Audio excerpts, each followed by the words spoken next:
Progress.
What happens when a bank stops thinking like a bank? Instead of keeping the status quo, it challenges it. Instead of thinking about how people should bank, we should think about how we can improve their lives. Instead of just offering products and services, we create experiences. When a bank stops thinking like a bank, it changes the game. This is what we're doing. We're bringing the future of banking to the present by being forward-thinking, innovative, agile, and open. The future is not an upgrade of the present. It's about doing things in an entirely different way. It's not just about creating products and services, but about bringing the bank to our clients wherever they go. The future is about embedding banking into everyone's lives. To accelerate your growth, we are connecting you to a whole new world of opportunities. To drive you to success, we're powering the future with advanced technology and platforms. So forget what you know about banking. This is our revolution. We are transforming every transaction and interaction because we don't want to interrupt your life. We want you to enjoy it. We don't want to just support your business. We want to help you build it. The future is here now, and we are just beginning.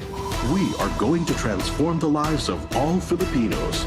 We are a company of future forward thinkers, committed to bringing dreams to life. And our focus is entirely on you. Because at Union Bank, the future begins with you.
Welcome back to New Day. We've got all the news you need and more. We still have here with us members of the national women's football team who just won the title at the AFF Women's Championship. Dadalo si President-elect Bongbong Marcos sa Asia-Pacific Economic Cooperation o APEC Summit sa Thailand. Ngayong No Smoking Awareness Month, alamin natin kung paano tuluyang magkukwit. A South Commuter Railway linking Metro Manila and Laguna goes full steam ahead. Nakipagpulong ang Pangulo kay Indonesian President Joko Widodo at tinalakay nila ang iba't ibang hamong kinakarap ng ASEAN dahil sa pandemya. Itutuloy na ng Cebu City ang pagluluwag ng pagsuot ng face mask pero ayon kay Mayor Mike Rama, ito ay trial period pa lamang. President Ferdinand Marcos Jr. brings home over 800 billion pesos worth of investment pledges from his state visits to Indonesia and Singapore. Humingi na ng saklolo ang grupo ng mga panadero. Apektado na rin daw ang kanilang industriya. Ayon sa Labor Department, inaprubahan na ng National Wages Productivity Commission ang 50 pesos na dagdag sahod.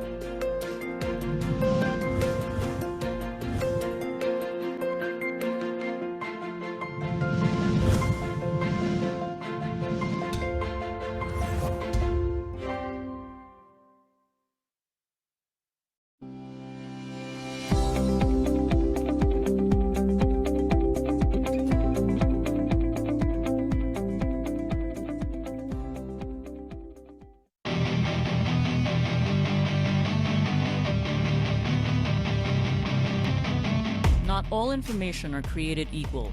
With an abundance of sources on different platforms, experience is essential. Excellence counts. Integrity matters. Because decisions and strategies are only as good as the information you base them on. For the past 35 years, Business World has been at the forefront of business news, helping shape our country's development through the leaders and people of influence who count on the paper as their primary news source. The information delivered through the pages of Business World enable decision makers to achieve important milestones as they rise and thrive even in challenging times. As Business World evolves with its audience, it has brought its legacy of reliable and credible journalism to new media to deliver more beneficial services to our growing audience. Business World is committed to having its valuable and compelling content flow seamlessly from the paper to digital, social, mobile, video, and TV to reach the people where they are. With the Philippine business landscape in a state of constant transformation, Business World will continue to evolve with the needs of its market. Despite the changes, some things will never change. Excellence anchored in untarnished integrity, now and always.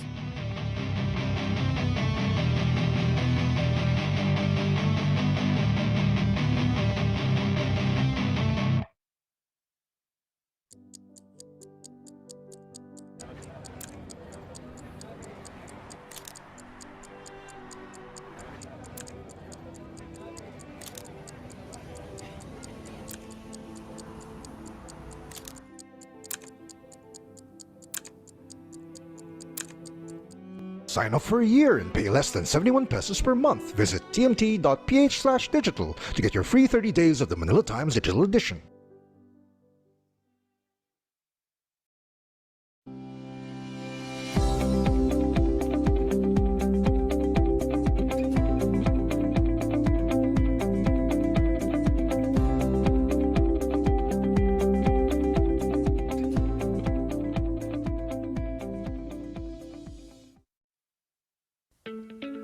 Welcome to Transformative Power of Finance in Life and Business. This webinar is presented by the Young Finance Officers Committee and Junior FINEX Committee in cooperation with the FINEX Week Committee. Before we start, may we request everyone to join us in prayer to be followed by the Philippine National Anthem.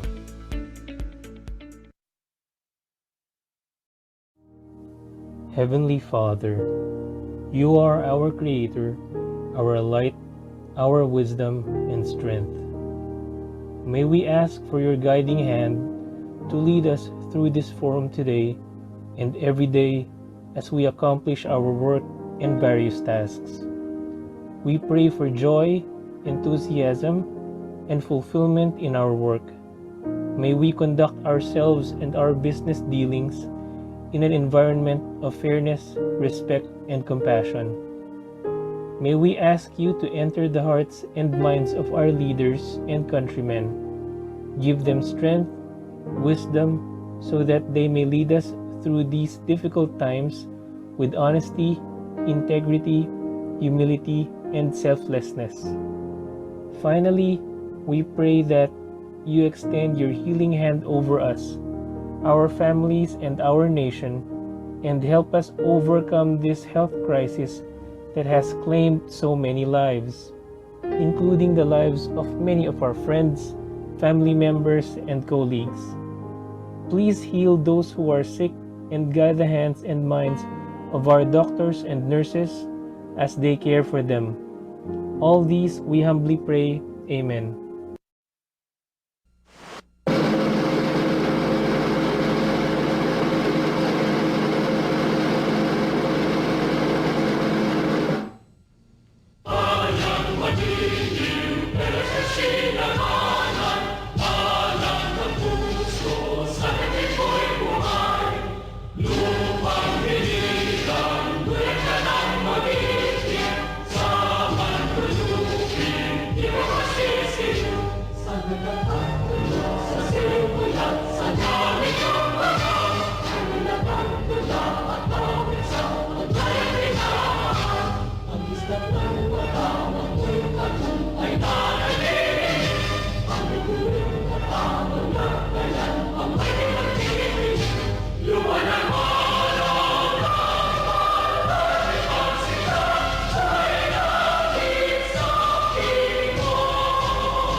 This year's FINEX annual conference would not have been possible if not with the support from our sponsors and partners.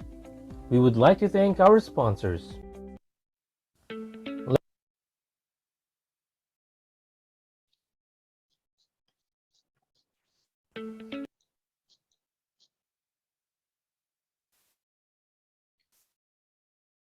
Good afternoon, everyone. Welcome to Transformative Power of Finance in Life and in Business. I am Ray Avilo, your host for today's virtual event. Firstly, thank you very much for joining us this wonderful afternoon, and we are very thrilled to have everyone on this inaugural activity of the 54th FINEX Annual Conference this year, 2022. Today's session is presented by the Young Finance Officers Committee and the Junior FINEX Committee. We are simultaneously broadcasted via FINEX official Facebook page and YouTube channel. And of course, this year's FINEX Week would not have been possible if not with the support of our generous sponsors and partners. We would like to thank our sponsors, KPMG Manabat and Company, Union Bank, Mega World, CDO Food Sphere, NOAA Business Applications, Vista Land, All Home, Ayala Land, Deloitte, the Institute of Management Accountants, Pilipinas Shell Petroleum Corporation, Robinson's Land Corporation, Smart Communications, SGV, BDO, FTI Consulting, PNA Grant Thornton, San Miguel Corporation, RCBC, St. Peter Life Plans, McDonald's, and Wilcon Depot.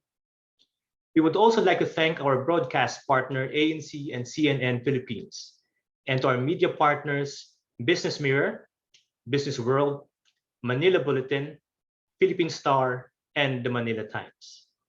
Once again, a warm thank you to our dear sponsors and partners for supporting this year's FINEX Annual Conference.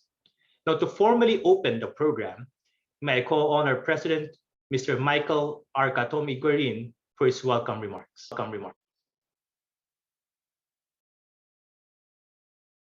Good afternoon, everyone.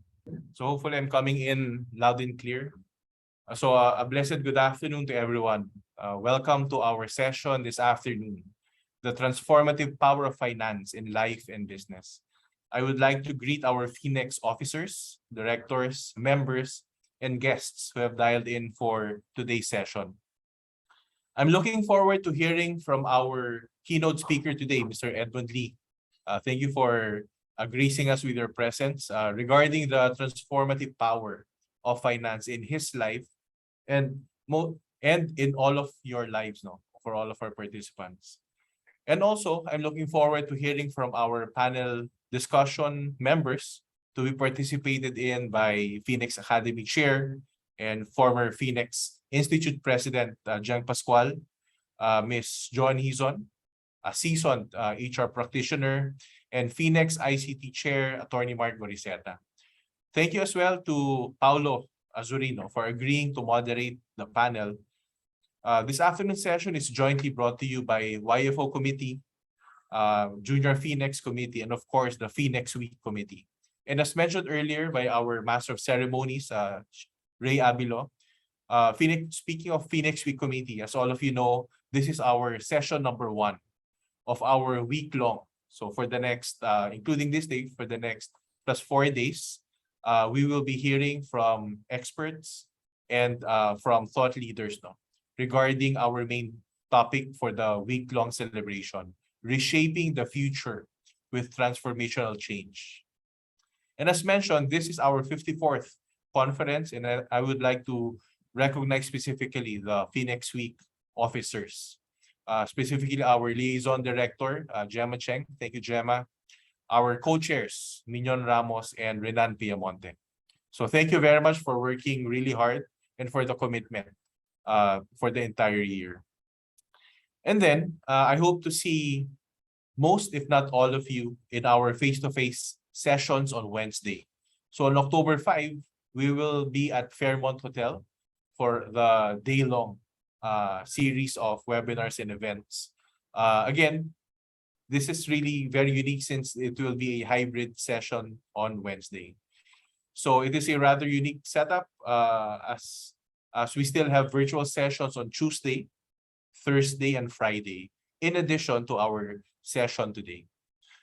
Going back to the main topic this afternoon, for us financial executives, we can see in action not just the importance of finance, but also its transformative effect on our lives and on our respective companies, if understood and applied properly, right? So in order to thrive as an individual or as an entity for the business leaders in the crowd right now, we do need a certain level of understanding of finance.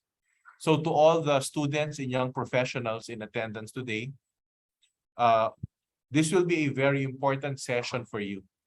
And then for our seasoned professionals that are in attendance, hopefully this will be more of a confirmation for the things that you already know and are currently practicing.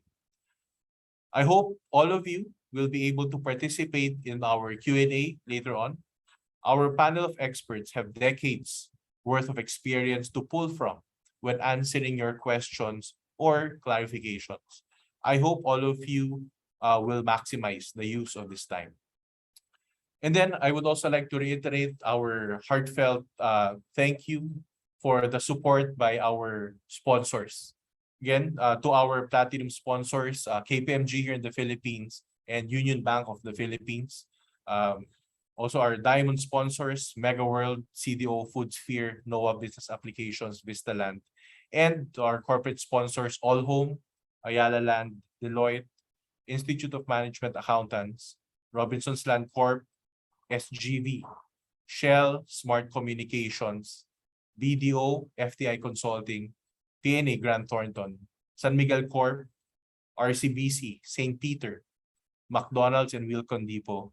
I would also like to thank our official broadcaster partners, ANC and CNN, and to our media partners, Business Mirror, Business World, Manila Bulletin, Philippine Star, and the Manila Times. We really appreciate all the support that you've given to FINEX and to the committee for this year's annual conference. So with that, without further delay, I would like to hand the virtual floor back to our MC, Chairman Ray Abilo, So again, have a nice session, everyone, and mabuhay ang FINEX. Thank you very much, President Mike, and indeed, mabuhay ang FINEX. Now, at this point, to kick off the celebration of the 54th FINEX Annual Conference, let me call on Mr. Renan A. Piamonte, co-chairman of the FINEX. Ladies and gentlemen, good afternoon. First things first, on behalf of Gemma, Mignon, and the rest of the FINEX Week Committee, I would like to thank the officers and members of the Young Finance Officers and the Junior FINEX committees who are bringing this session to our FINEX members. I think there are a lot of undergraduate students and young finance professionals also in this call. The sessions this week are the culmination of discussions over 9 months to present a good set of relevant topics to our audience. We look at the current and emerging global risks and chose those relevant to the Philippines.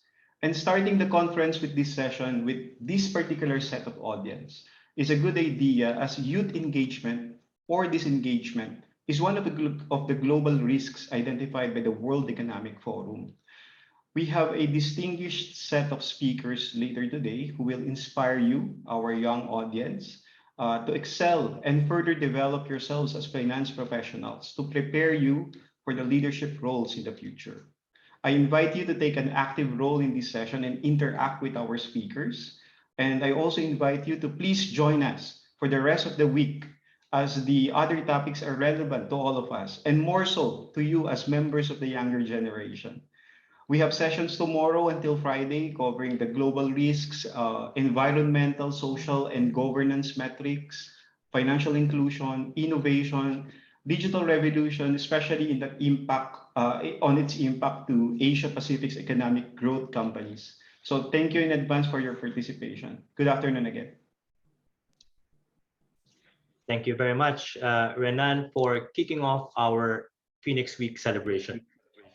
Now, we are now going to the main program of our event today, and I'm sure everyone is very much excited in terms of understanding the transformative power of finance.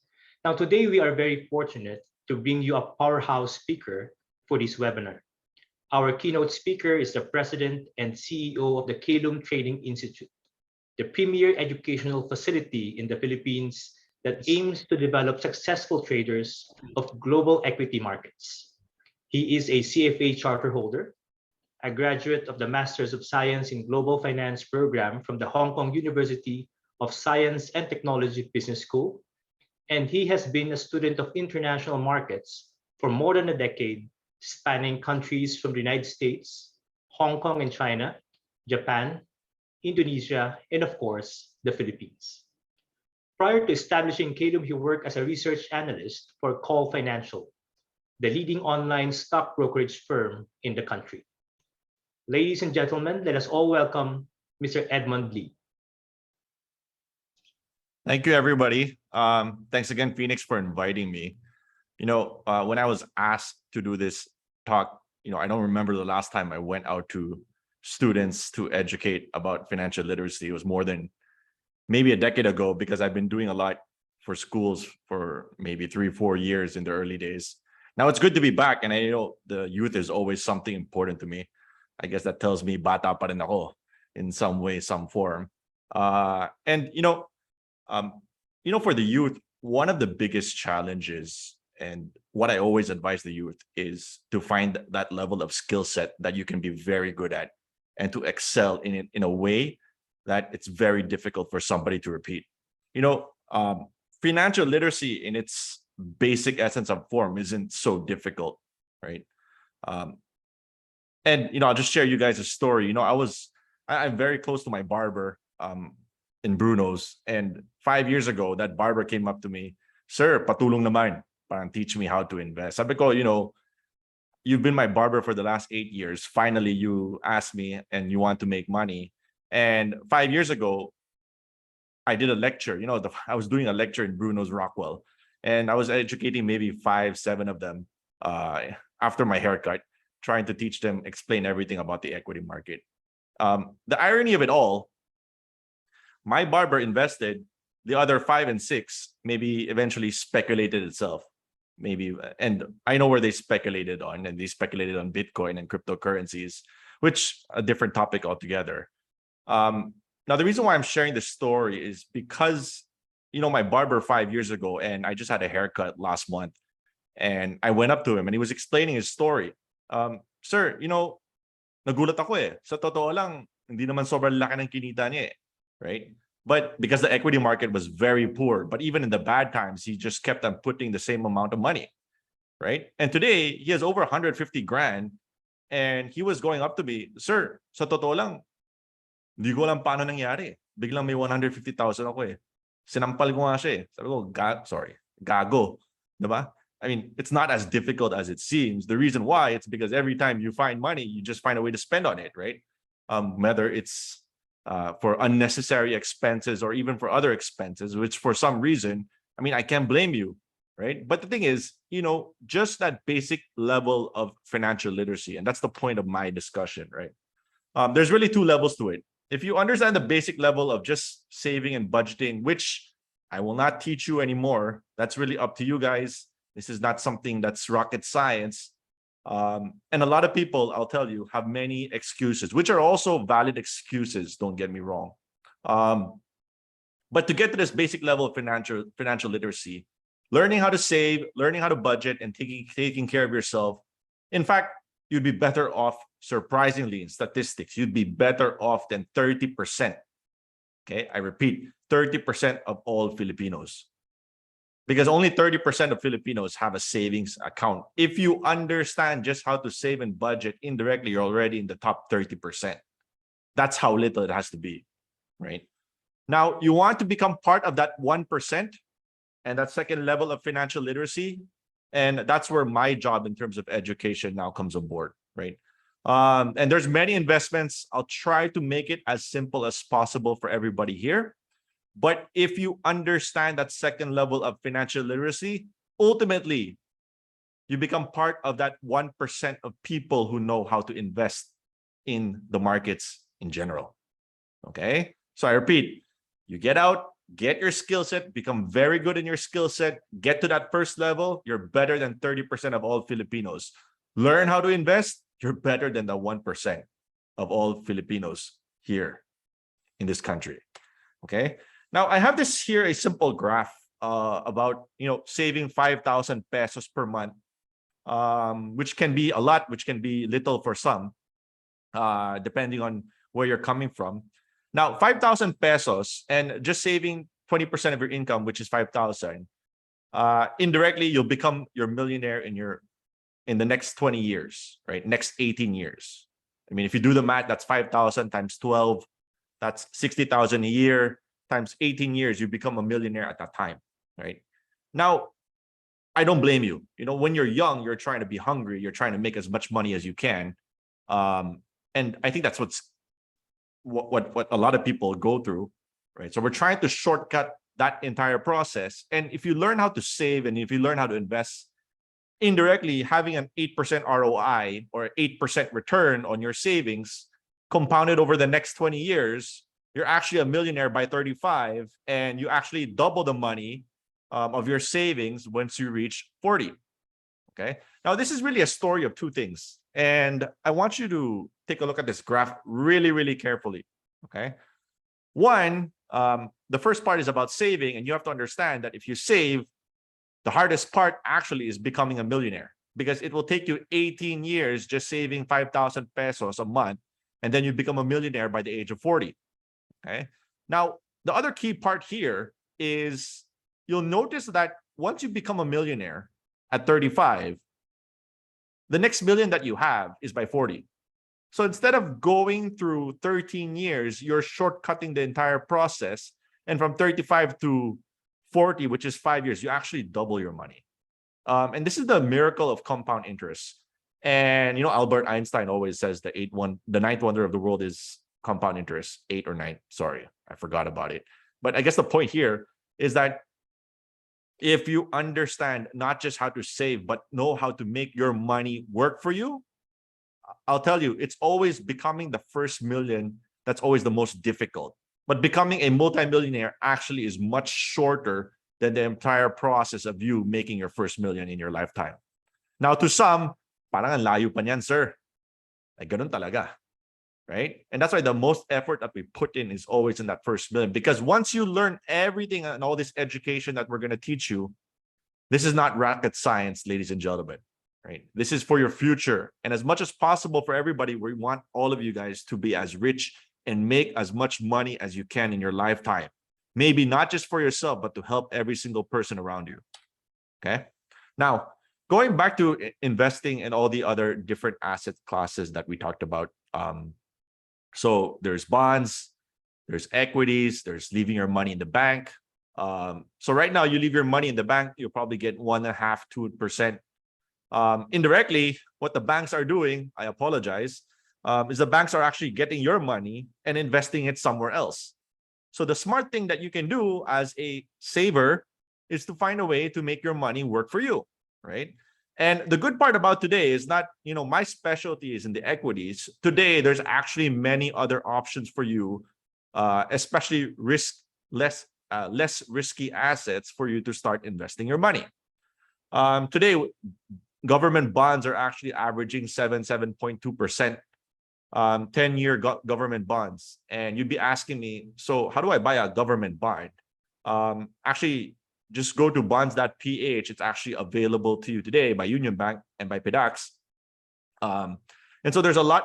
Technology has grown so much over the last 5 years. Now you have access now to bonds for a retail investor to start buying. Okay.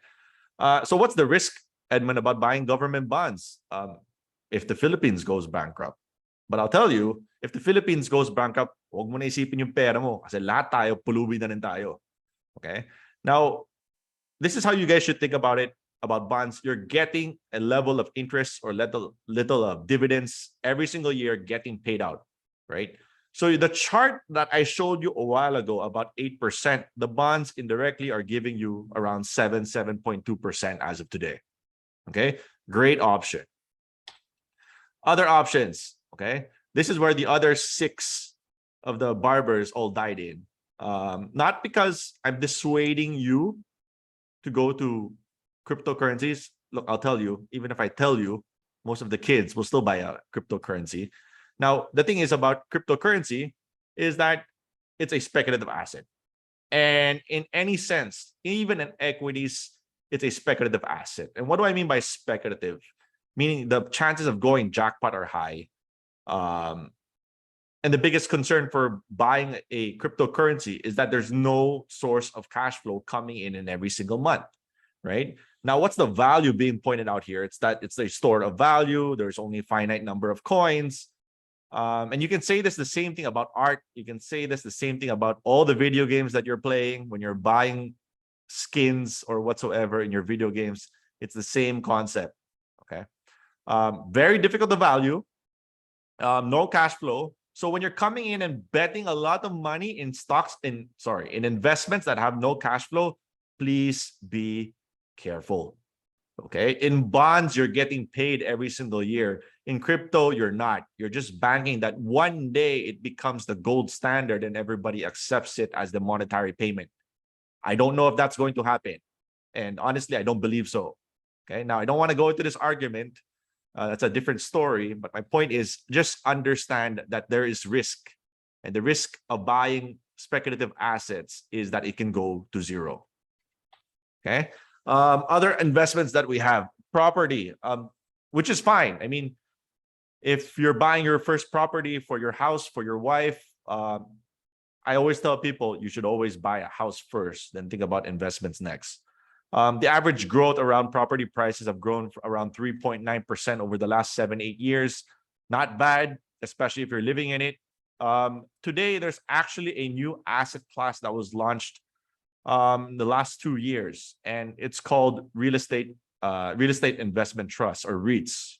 Now, REITs has actually been a game changer for me also. So today, I showed you that you could get a 7% return in buying bonds.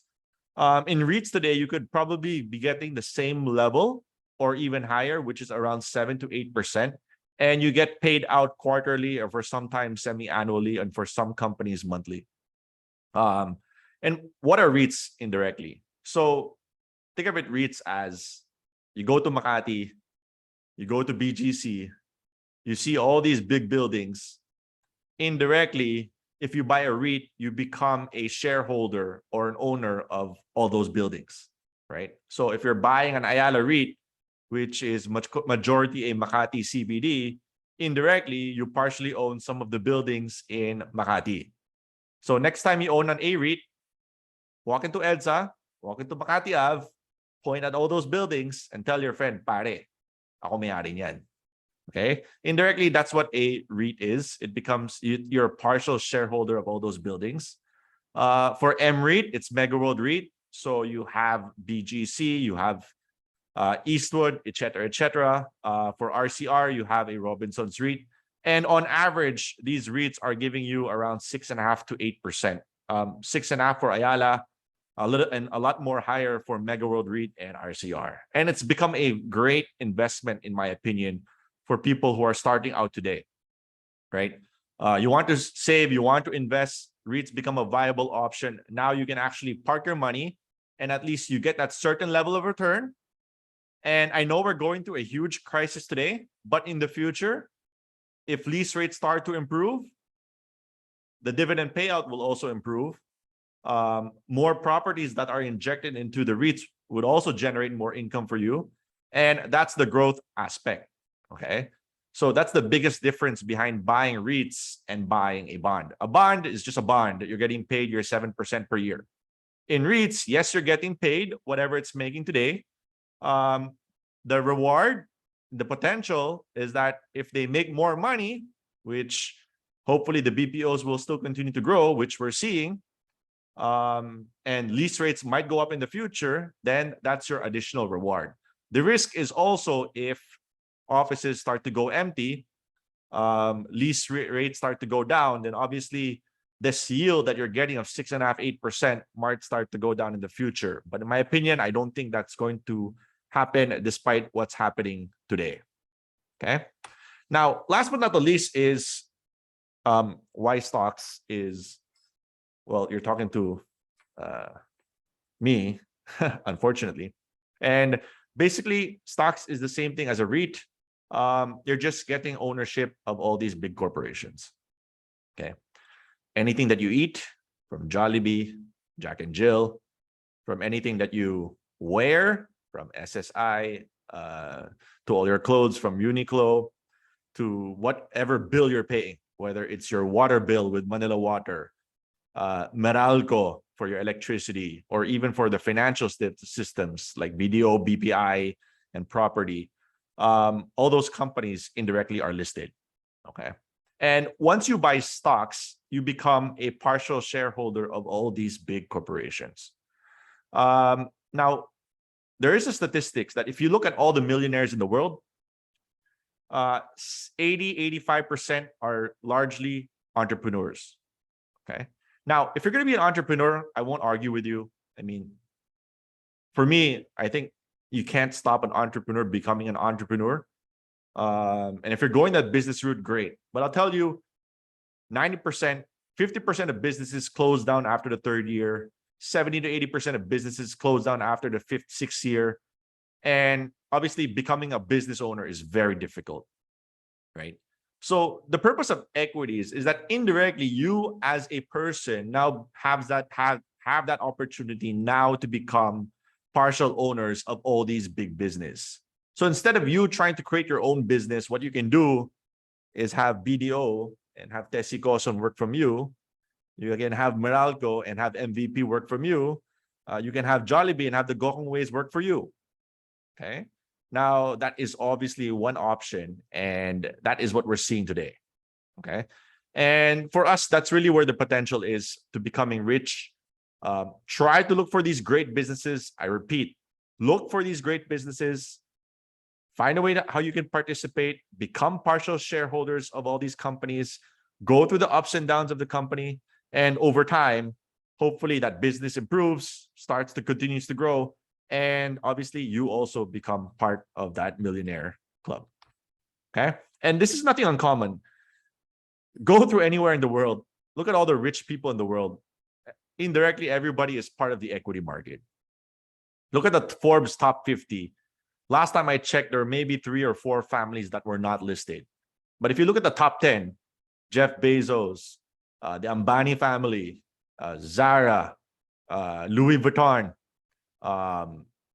most of them were on the Google, 3 or 4 of them were in Google in the top 10. All of them, I repeat, all of them have made their money through the stock market, either by listing their company or by buying parts of all these businesses in general. That's why you have Warren Buffett, you have George Soros, et cetera, and all the big billionaires in this world. Okay, all of them. Okay, except for those very few families, which includes the Koch brothers and Ferrero Rocher. All of them, majority of them, all made their money through equities. Jeff Bezos, till today, Elon Musk, by far net worth of over 260 billion, also made their money through the equity market. Okay, so if that's the point, why isn't everybody in the equity market, right? Edmund, kung ganito lang kasimple, bibili ko na lang lahat ng stocks, diba? Okay, now it's not as simple as that, obviously. And the reason why, it's because in the stock market, it always gets scary. And I have this chart here, and this red line here basically shows you a company's earnings. And usually a company, whatever it makes, usually the share price should follow it over time. Okay. Unfortunately, the stock market doesn't work that way. It always goes through these cycles, you'll notice with the blue line. And what is this blue line? It's built on people's emotions, built on people's perceptions.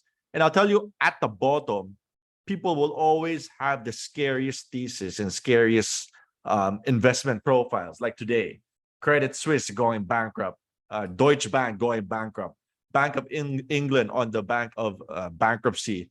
Now, I share these things because I'll tell you, the media, Bloomberg, and all these other different institutions will all find a way to scare you. Okay? And this is something that as an individual, you should understand. Because for you to make money and for you to have that excess, you have to understand that when these scary times happen, you should open your eyes and look at it as an opportunity. Okay? Think of it as if you're walking into SM, you're walking into SNR. And every time there's a sale, you open your eyes. Hey, it was a 3-day sale in SM 3 days ago, but ang daming tao. Right? And that's really the type of mindset that you want to have when it comes to the stock market. Every time you have a sell-off where things are being discounted, 30, 40, 50% in the stock market, you should open your eyes and try to see as if it's going to be a huge opportunity. Okay? Now, there's always a risk of buying a bad apple, right? So meaning you bought a bad company, it is what it is. That's why I really advise for everybody listening today, understand the companies that you're buying and try to pick the ones that are as best as possible. Okay? And the ones that you use every day. I think that's the simplest way to look at investing. Okay? I have this chart here just to illustrate everything. What I mean is this is Jollibee. And Jollibee has been a fantastic company since its inception, right? They've grown to over 3,500 stores, I believe, globally. They've acquired Smashburger, Coffee Bean, now Tim Ho Wan. And basically, they've expanded not just in the Philippines, but globally. And if you look at what happened to the pandemic, this is a stock that has gone up 90 pesos per share and has become a 3.5 times bagger over the next 10 years to 330 per share. Pandemic hit. Restaurants close. Parang mamamatay na ang Jollibee. And that was the thesis in March of 2020. And at the low of March of 2020, Jollibee actually hit back to 90 pesos per share. And the funny part about this chart I have here, I actually stole this from a previous presentation I did in 2020. And I asked the same question. Does any of you think Jollibee is going to recover? Okay. And majority of them said yes. And I do hope all of those who said majority said yes actually bought shares, because fast forward to today, Jollibee from 90 is around 240 pesos per share. And this is my point about how you're seeing all these scares happen and all. It's what we call volatility, right? You can look at volatility and all these scares as a way for you to step aside, lose a lot of money, get scared, or you can look at it as if it's a huge opportunity down the road, just depending on how you look at the lens, right? And if you're investing, I repeat, and if you're investing, make sure you're investing for a long period of time, okay? Because as what I've shown in the short term, you can see stocks can drop 40, 50, 60% in any given point in time, right? Now, the question is, are you going to get scared or are you going to find ways to participate? That's the million-dollar question. And this is not just happening all over in just Jollibee, it's in all stocks.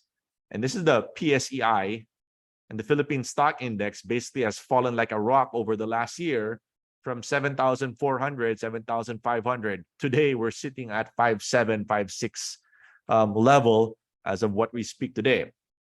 Now, it's 30% off. Question, takot ka ba? Or you're looking at it as a chance to rebound. Okay. Now, can this fall further? Definitely. No questions asked. But from a long-term investing standpoint, all these drops that you're seeing, you have to look as if what is being presented to you is a huge opportunity. Because you look through history. This is Philippines over the last 20 years. 2020. End of the world, because we were going through COVID. 2018, we went through a financial crisis here, 30% drop. Why? Because we had a trade war and it was basically the end of the world with US and China. 2013, we had a end of quantitative easing. Stocks dropped 20% also, 25% in May of 2013. 2008, you had a financial crisis, and it was the worst global financial crisis. Stock market dropped 70%, even though the Philippines was never in a recession. Now, my question to all of you guys today is, where are we today?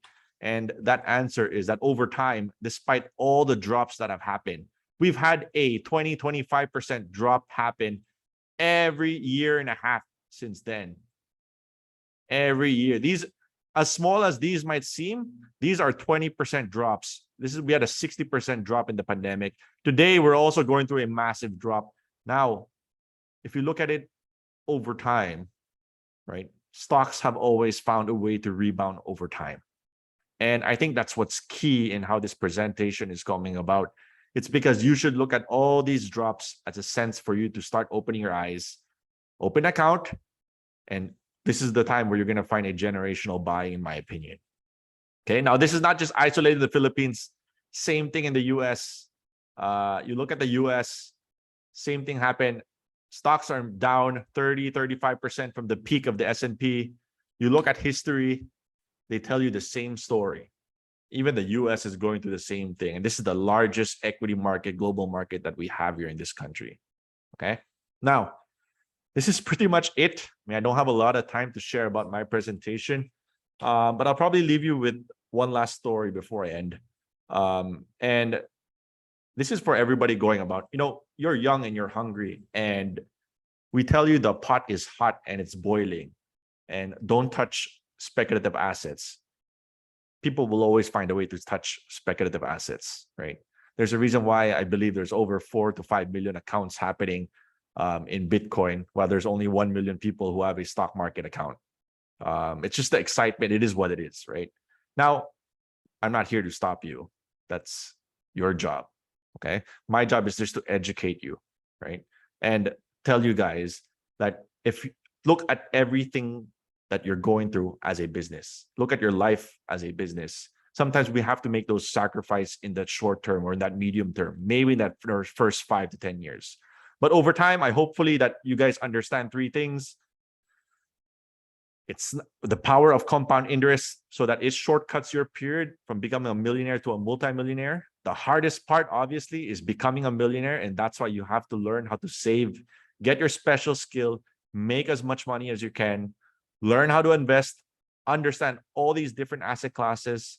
And obviously today, the secret number is just at 7-8%. Today, there's many options that you have. You have REITs, you have bonds, and especially you have equities. So hopefully that you guys come in, try to make as much money as you can, and hopefully you can be the one buying me my coffee in the future. So thank you guys again, and hopefully you have a great weekend. Sorry. Thank you. Thank you very much, Edmund, for that indeed very insightful presentation, particularly on the investment options available to everyone. And hopefully we will all be part of that 1% moving forward. Now, a very good start for our panel discussion this afternoon.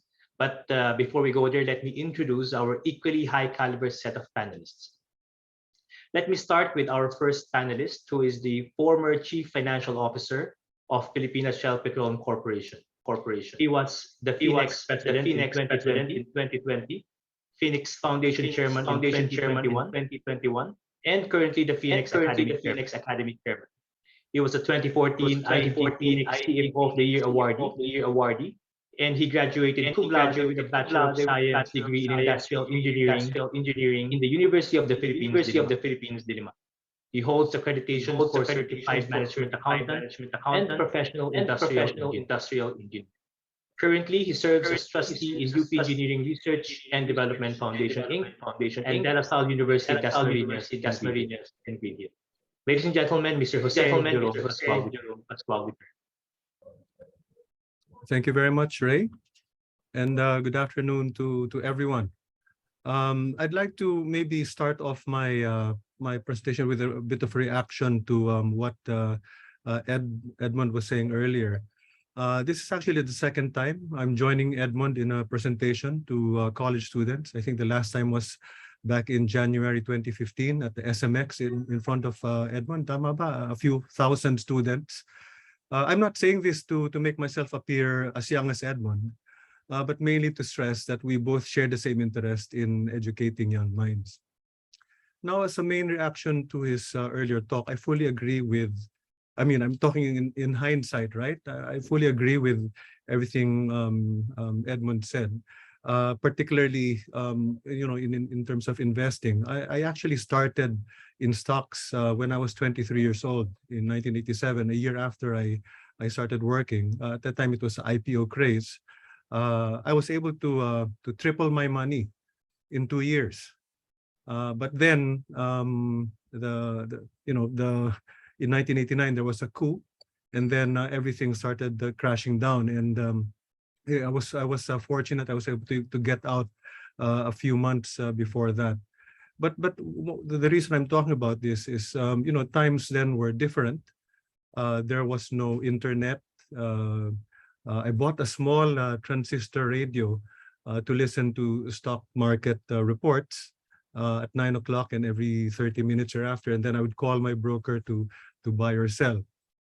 Now, what was important at that time was that you have a good broker to provide the advice, but you also needed to do a lot of research on your own, reading newspapers and other journals where you try to find out about, you know, what things are happening about corporations.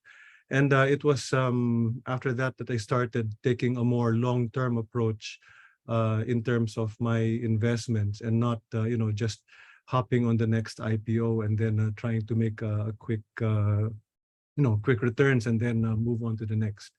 And because my background is engineering and not really finance, that's when I started appreciating the importance of being able to read financial statements, and in order to assess the financial condition and position of companies. I have to admit that I also tried Bitcoin just to see how it works, and I confirm what Edmund said that if there are no cash flows, then it's very difficult to say that that is indeed an investment. So I'll tell you more about my story. So let me just share my screen.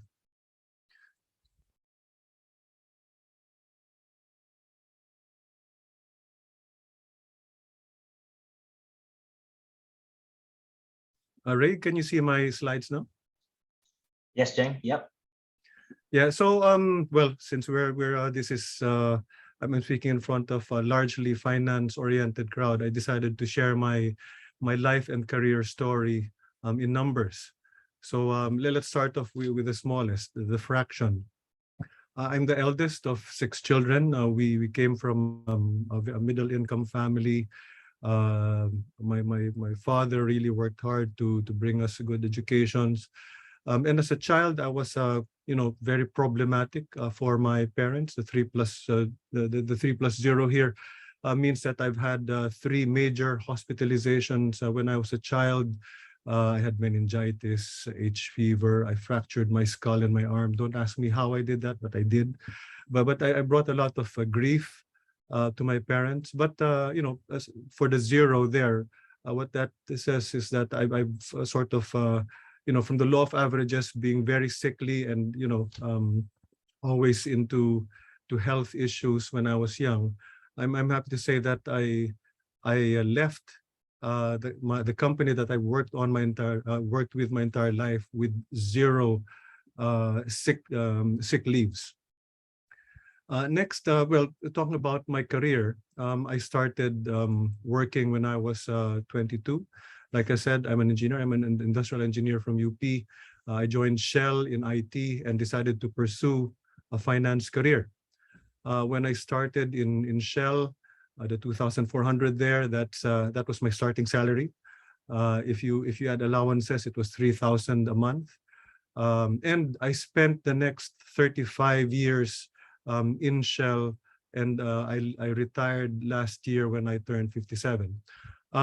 I won't tell you what my salary has become over that time, but maybe what I can just share with you is that it was a 17.4 CAGR, compound annual growth rate. But this is when I retired last year. Over the course of my career, the 6 here means that I've worked for 6 companies. I've had 13 jobs, 2 of which were overseas assignments. I had 20 bosses over those 13 jobs. 3 of them were female. Over the course of my career, I visited 27 cities outside the Philippines as part of of my job in 16 countries, and I managed to add 1 language. I can now speak Dutch, and if you count being able to read the foreign language, I can also, because I was based in working for Shell Kazakhstan before, I also tried to learn to read Cyrillic, which is a different set of characters. Now, in terms of experience I gained on top of my work responsibilities, I got exposed to a lot of boards, 23 boards, 23 corporate boards that I've been on throughout my career, mainly in the latter part, and 9 boards which were outside of work, which were basically advocacies, including FINEX. So yeah, a lot of experience I gained out of it. But at the center of it all, the 1, 2 here, is I have 1 loving family and 2 kids. The 26, 27, 33 stands for the fact that I got married when I was 26 years old. I had my first child, my son, at age 27. I had my daughter at 33. Now, I just realized, quite recently that this was a very good combination. I mean, in terms of the years, the ages that I had in building my family, because now that I've retired, both of my children are already finished and working, and I've in fact basically graduated as well from raising a family. And just this year, the 32 is that my wife and I celebrated our 32nd anniversary this year. And now I have more time that I'm retired to spend, time with her to gain back that lost time during the time that I was working for Shell. Now, what I would consider my greatest achievements outside of providing well for my family is the number 8. I'm the 8th ING FINEX CFO of the year. Very, very proud of being recognized for that.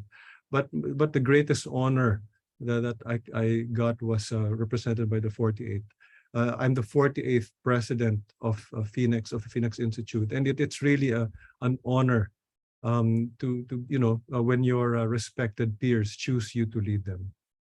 The last number I will talk about is the 0 times 2. in the course of your career, you will go through some crisis, some personal crisis. And then I went through that. And it was the zero stands for, being told that I had zero potential to succeed and zero potential to make it as the CFO. But I made it. And I was told twice that I couldn't do it. Yeah, so that's essentially where I am right now. And I'm keeping myself active on the boards of a number of organizations, which you saw earlier when I was, which you heard earlier when I was introduced. But it's something that all of you should try to do as as you reach the point in the career that you're retired. You still need to keep yourself mentally challenged and physically challenged to keep yourself moving. Now, what are my key messages to you? Number one, as I've shown in my career, your diploma is just a passport. It allows companies to know that you have what it takes to get that credential. But what happens when you step into the door is a different matter. It's all up to you. The second message that I'd like to share with you is about doing more than what is expected and be ready when the opportunity arrives. Doing more than what is expected means that you need to show to demonstrate performance. You need to demonstrate that you are capable of doing more than what your current responsibilities are. And then when the opportunity arrives, you need to demonstrate that you're ready. This is all about performance and potential. You need to perform well and show that you have potential to achieve higher within whatever organization that you're in. Now, assuming you're in, the next message is that you are paid according to the size of the problems you can solve. It is not enough that you have performance, you demonstrate performance and potential, but there's a third dimension on experience. You need to build your experience, know when the problem is a technical challenge or an adaptive challenge, because within organizations, you cannot go up in rank unless you show that you're capable of doing more and solving more. Now, you cannot learn everything yourself. So you need to, as you go throughout your career, try to learn at least one thing from each boss. This is about building your leadership toolbox and learning from what your bosses do that made them successful, and that try to do the things and adapt them to be your own. And you need to learn to manage your bosses as well. Next message to you is you need to manage your personal financial risks. I think a lot of it was explained already by Edmund earlier. And if there's a book that that basically embeds what you've heard from Edmund, it's a book that I read when I was younger. It's called The Richest Man in Babylon. It was by George Clayson. It was published back in 1926. But the main interesting item there are the 5 laws of gold. And when you master the 5 laws of gold, you're basically doing what Edmund had already explained. And by the way, since you're all finance people, or we will be finance people, I strongly encourage for you to have your own personal ERP or personal financial software to manage all of your your finances. You should be able to know your personal net worth at the click of a button, and because everything's digital now, this is so doable. Lastly, you need to develop your executive presence. And what I've seen in my career, this is where finance people normally struggle. They're very good at the technical side of things. They're very good at analysis, reporting. But when you need to stand up and present to people more senior than you, then you get lost. And then executive presence is about how you act or gravitas, how you speak, the way that you communicate, and how you look, the way that you appear. But we will not have time for me to discuss all of that now, but it's something that you can always read about. Before I end, A few things I would recommend you do while you're still in school. Get involved outside of the classroom. Try to lead something, because when I look at potential recruits, I don't only look at their grades or their transcripts. I look at what they did outside the classroom in terms of leading a project, leading an organization, because this is what builds your other skills, your interpersonal skills, your leadership abilities, while you are not yet in the workforce. Second tip is don't waste your elective. Choose wisely. I made a mistake before of choosing electives that did a lot of outings, because we had to go to other places to study behavior. I think it was anthropology. But if you're really set on pursuing a finance career, try to choose electives that will help build more competence in that area. And lastly, remember there are only 3 types of questions asked during job interviews, which you will be going to in a year or so. The first one is, can you do the job? The second is, will you love the job? And the third is, can I tolerate working with you? So these are 3 questions that will be asked in the interviews. They can be asked in so many ways, in different ways. But essentially, these are the questions that the organizations we will try to find out. And if there are only 3 questions, then there are only 3 answers. Can you do the job? Of course, I will be able to do it excellently. Will you love the job? Yes, I will be able to achieve what is expected of me. And can I tolerate working with you? You will love working with me. So I'd like to end here, and we can take more of your questions during the panel interview. Thank you very much. Thank you very much, Jeng. Now, allow me to introduce our second panelist for today. Our second panelist is the managing partner and head of the corporate group and head of the technology, media, and telecommunications group of Gorriceta, Africa, Cauton, and Saavedra.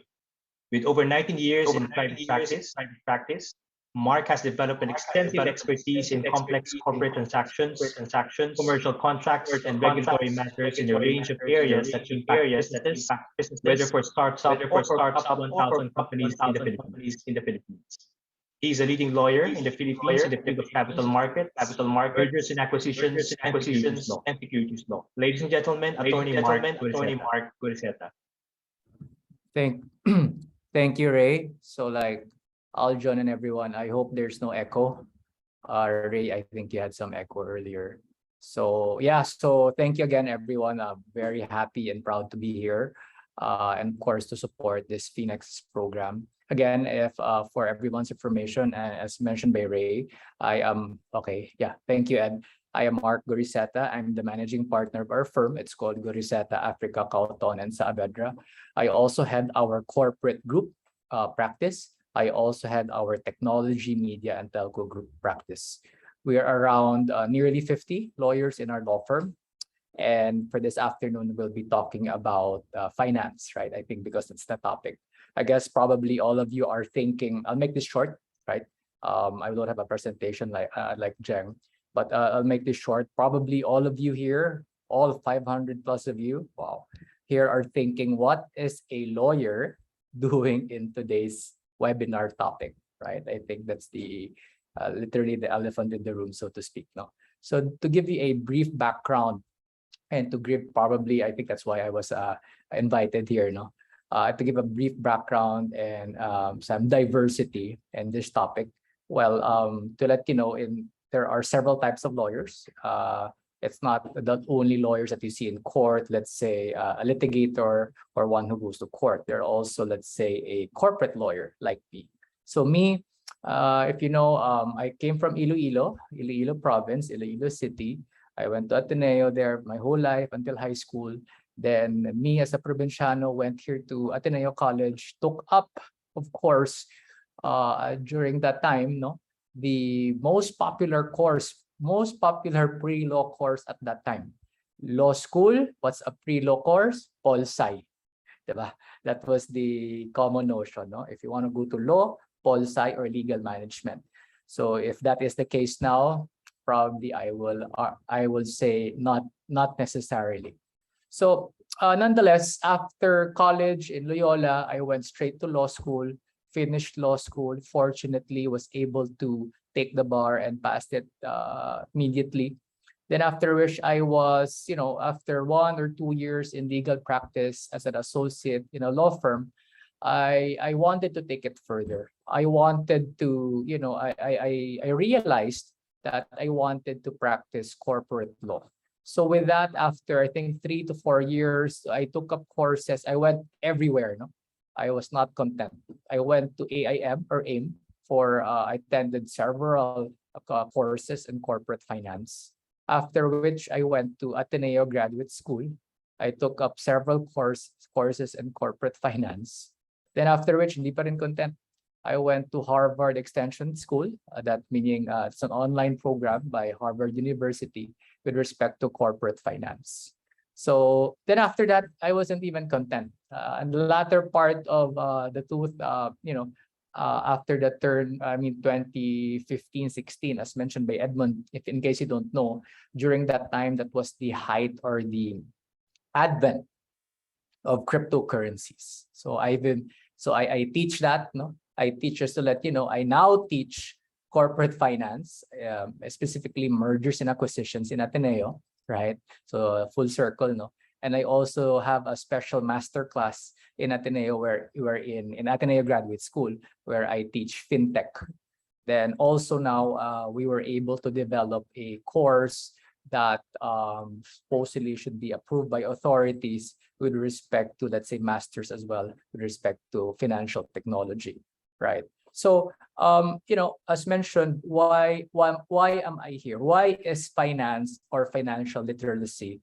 Why is finance important to me? So, as a corporate lawyer, I was able to, hone my technical skills by further, again, as mentioned, enrolling in finance classes and courses to complement my practical knowledge based on experience, right? So because of I'd like to think my good grasp in finance and securities law combination, I was able to practice on non-traditional, quote unquote, or stereotype practice of a lawyer, which is litigation or real estate. But I was able to practice like other lawyers here with me today in FINEX. I was able to practice, or I am able to practice today, capital markets. That is like in relation to what Edmund was saying earlier regarding, helping either underwriters or banks and be able to, raise funds by public or private means. Also, I'm very active because of my background in finance. I'm able to participate and be part of big or small or big transactions pertaining to mergers and acquisitions, project finance. And lastly, I think, which you can ask questions later, I was also able to create a niche with respect to financial technology or fintech law in the Philippines. So with that, again, that is why I'm here. I guess that's why these are the reasons why finance or financial literacy is important to me. And I think later, in relation to Edmund's presentation, I could also share where we are now on, let's say, innovations, emerging technologies, how financial literacy could avoid scams, how financial literacy can avoid, basic data breaches, cyber hacks, so on and so forth. So yeah, looking forward to our panel discussion later. Thank you, Ray. Thank you very much, Attorney Mark, and I hope there's no more echo from my side. Now, let me introduce our third panelist for today. Our third panelist has over 25 years of leadership experience in human resources, training, operations, and facilities called from the telecommunications, business process outsourcing, semiconductors, IT, pharmaceutical, property, and mining industries. She's a sought-after resource speaker on career counseling, succession planning, workforce planning, workplace diversity, organizational transformation, crisis management, and business continuity planning. While working for them, her various employers have won several Employer of the Year awards, a total of 5 times throughout her career. Ladies and gentlemen, Ms. Joann Hizon. Okay. Please don't call me Josefina. I sound so old, even if I retired. Just call me Joann. Thank you, FINEX, for inviting me to speak. My reaction actually to the previous speakers, Edmund, thank you for sounding so positive. I've been losing money for the past week, for the past few months. Thank you, Call Financial. But I was hopeful after listening to you. And yes, Jeng, I just like you, I'm retired na rin. And yes, I know how important it is to keep active. I've retired from SM Investments.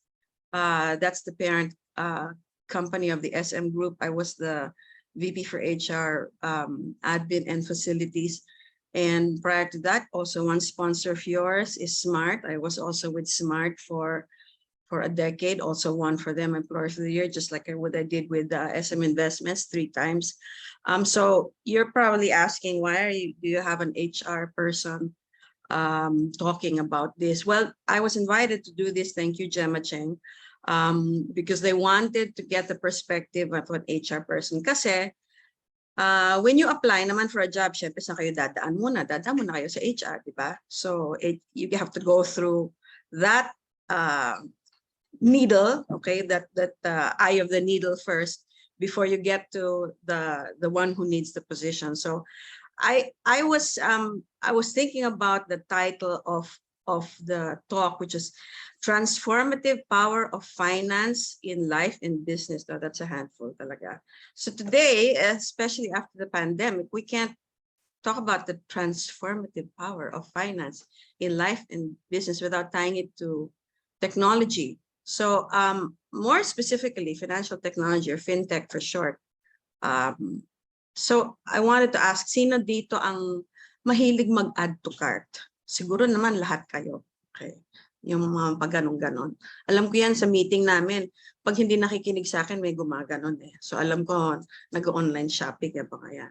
And how many of you have tried doing your groceries online? Lalo na ngayong pandemic, nag-lockdown. And having them delivered back to your home. Okay. And how many here use Grab, either for booking a car or angkas, or for ordering food?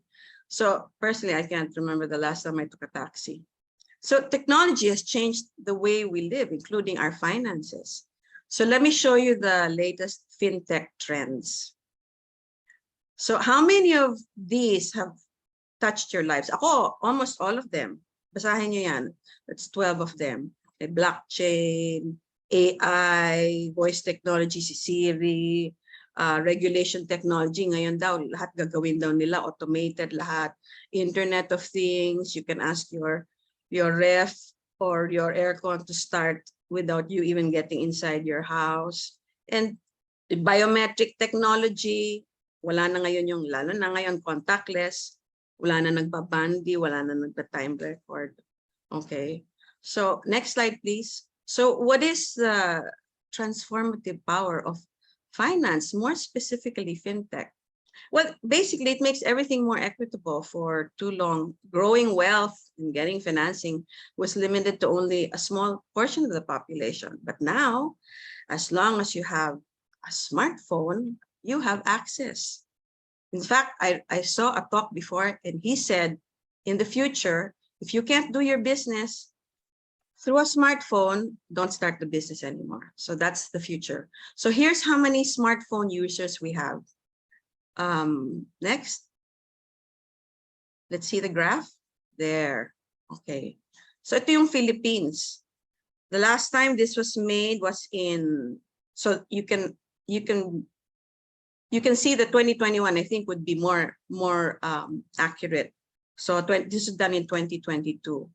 So there are more than 82 million smartphone users, okay, in the Philippines. Next slide. Then, did you know that we ranked number 10 in the world as far as how many smartphone users we have? Ayan, no? Number 10 tayo. This was, okay, that's roughly 75% of the total population. So we're in a good place if we're talking about being equitable and providing access. So let me tell you a short story. I do physical therapy. I do it, it's the back of where I live. And we have this guy whose name is Marlon. He's my mampuprutas. Okay, he comes with this kariton almost every day. Okay, so sometimes he texts, sometimes he doesn't. So I came back from my PT. I wasn't carrying a bag. I didn't have my wallet. And he saw me and goes, "Ma'am, meron po akong saging, meron po akong ganito, may atis, blah, blah, blah, blah, blah." Sabi ko, ay, wala akong dalang pera. Whips out a QR code and he goes, "Ma'am, may GCash po ako." I said, "Oh, galing ha, GCash, okay." So fintech helps people like Marlon and other guys who relied on fintech apps to make a living during this pandemic. Next slide, please. So Jack Ma came here and he spoke at De La Salle. He said, "Philippines, I think," kasama pati yung hindi perfect ang English. "I think you have the opportunity to make the best TechFin or FinTech in the world. You have so many mobile phones. You have 7,000 islands. It's impossible for banks to have offices on 7,000 islands covering everywhere, but mobile phones cover everywhere. We should make the Philippines a cashless society. When you have a cashless society, there's no corruption. Life is easier." Diba? Well, I can't say the same if China is corruption free, but there, like doon talagang lahat, you pay by phone. All right. I used to work in Germany before, and this was even before smartphones. And we went to a pharmacy, a botica, and my office mate then paid with his phone. Ano pa yung phone noon? Analog. And I was so impressed. Fast forward now. Ngayon, that's going to be the norm more than the exception. Next slide. So sinabi nga ni Edmund, I think, no? So if just to repeat what he said, 65% of Filipinos have no access to banking facilities. So yan ang tawag, the unbanked. Business World said restrictions on physical movement caused by COVID-19 has opened up opportunities for the fintech sector as more businesses look to digitize in order to keep their operations moving. Next slide. This is the fintech map, okay, 2020. So in 2020, there were around 200 fintech companies. So 2 years ago yan, so mas marami na ngayon. So with only 30% of the population having a bank account, diba, Edmund, hopefully these companies can help bridge the gap and make managing personal finances and transacting more accessible, like my mampuprutas, si Marlon. So with all these companies, you would think that this would create a lot of new jobs. But in a study done by Pricewaterhouse called Philippine Startup Survey, finding talent, ito na HR slant, finding talent to staff these companies was a barrier to the speed of their expansion. Ernst & Young did a similar study, and more than 80% of their respondents said they're having problems finding the right fintech talent. Next slide. So according to JobStreet, okay, these are the top 10 industries by job ads volume. So obviously, ito yung pinaka in demand. Mga 7 lang are here, okay? The rest are in education, healthcare, and telco. So you can see, ang 7th in demand is would be jobs for banking and finance. Next slide. So if you want to find out, sample lang natin ang financial analyst, okay? Ito na. So yung mga in school pa, this is how much you can maybe forecast to be earning. So yung 5,000 na sinasabi kanina, Edmund, na isa-set aside nyo, tanggalin nyo na dyan. So a financial analyst, okay, based on ERI's salary expert database, can make around, tingnan na lang natin ang bonus kasi ang bonus 1 month yan, around over 31,000 pesos a month. Okay. Next slide. Iba naman, pay scale naman, just so that we can see, theirs naman is slightly higher. Okay, you can make almost 1 million ka na in 1 year annual salary mo. Can you click, please? So let's look at the most popular skills needed for a financial analyst. So yan, estimates future revenues, information analysis, summarizes data, develops charts, interprets data. Alam niyo ba yan? Pwede niyo pa alam, aralin niyo na yun. Next slide.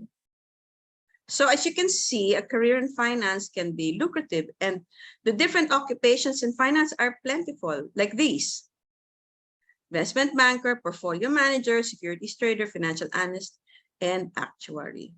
So usually career paths in finance, or for most professions, are linear, okay? So you start as rank and file, tapos supervisor, tapos assistant manager, manager, so on and so forth, okay? Next slide. But because of the pandemic, these traditional silos weren't addressing the needs of both the employers and the employees. Click, can you click to the next? You've heard of the Great Resignation, and then the next, please. There's now quiet quitting. Actually, ang quiet quitting niya, matagal na yan, pinaganda lang nila. Quiet quitting just means na you're doing the bare minimum of your work. Okay, you don't go the extra mile. Great Resignation because nga ang daming ayaw magtrabaho during the pandemic kasi nga natatakot. Isa na ako dun. Okay? So the pandemic made financial institutions and companies reevaluate how they did things. This means they also need to reevaluate what kind of people they need to address these changes. So there's a lot of work to be done, both from the employer side as well as the employee side. Next, please. So let's talk about the employee side first. I don't like using soft skills. It's such a misnomer because they're now finding out that those soft skills are as important, in some cases more important than hard skills. So I'll just use the word qualities, general term. I think you need to have, not yet, go back. Yeah, I think you need to have in finance today and post-pandemic. Kasi keep your fingers crossed, mukhang we are, sabi nga ni Biden, endemic na lang, hindi na raw pandemic. So hopefully we'll get there also here in the Philippines. I also want to talk about the obvious skills that you need, like you must be in finance, like you have to be good in numbers, kaya hindi ako pwede. You must be analytical. So those are obvious qualifications. You just have to Google what qualifications are in demand as a finance person. So the first, tech savvy. So this should be easy for your generation. Okay, I'm assuming most of you are Gen Zs or Zoomers, tawag nila, not boomers, Zoomers, okay? And millennials, for those who are already working, I'm sure you're millennials, okay? You're called nga the digital natives.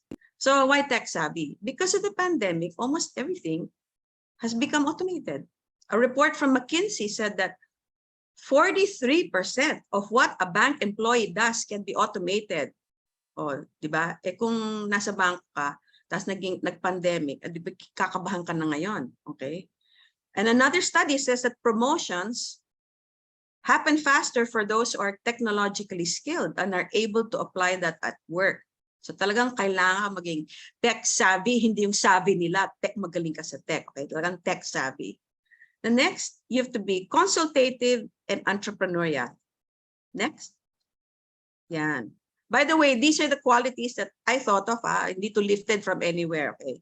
So I joined these two qualities together because I think they go hand in hand.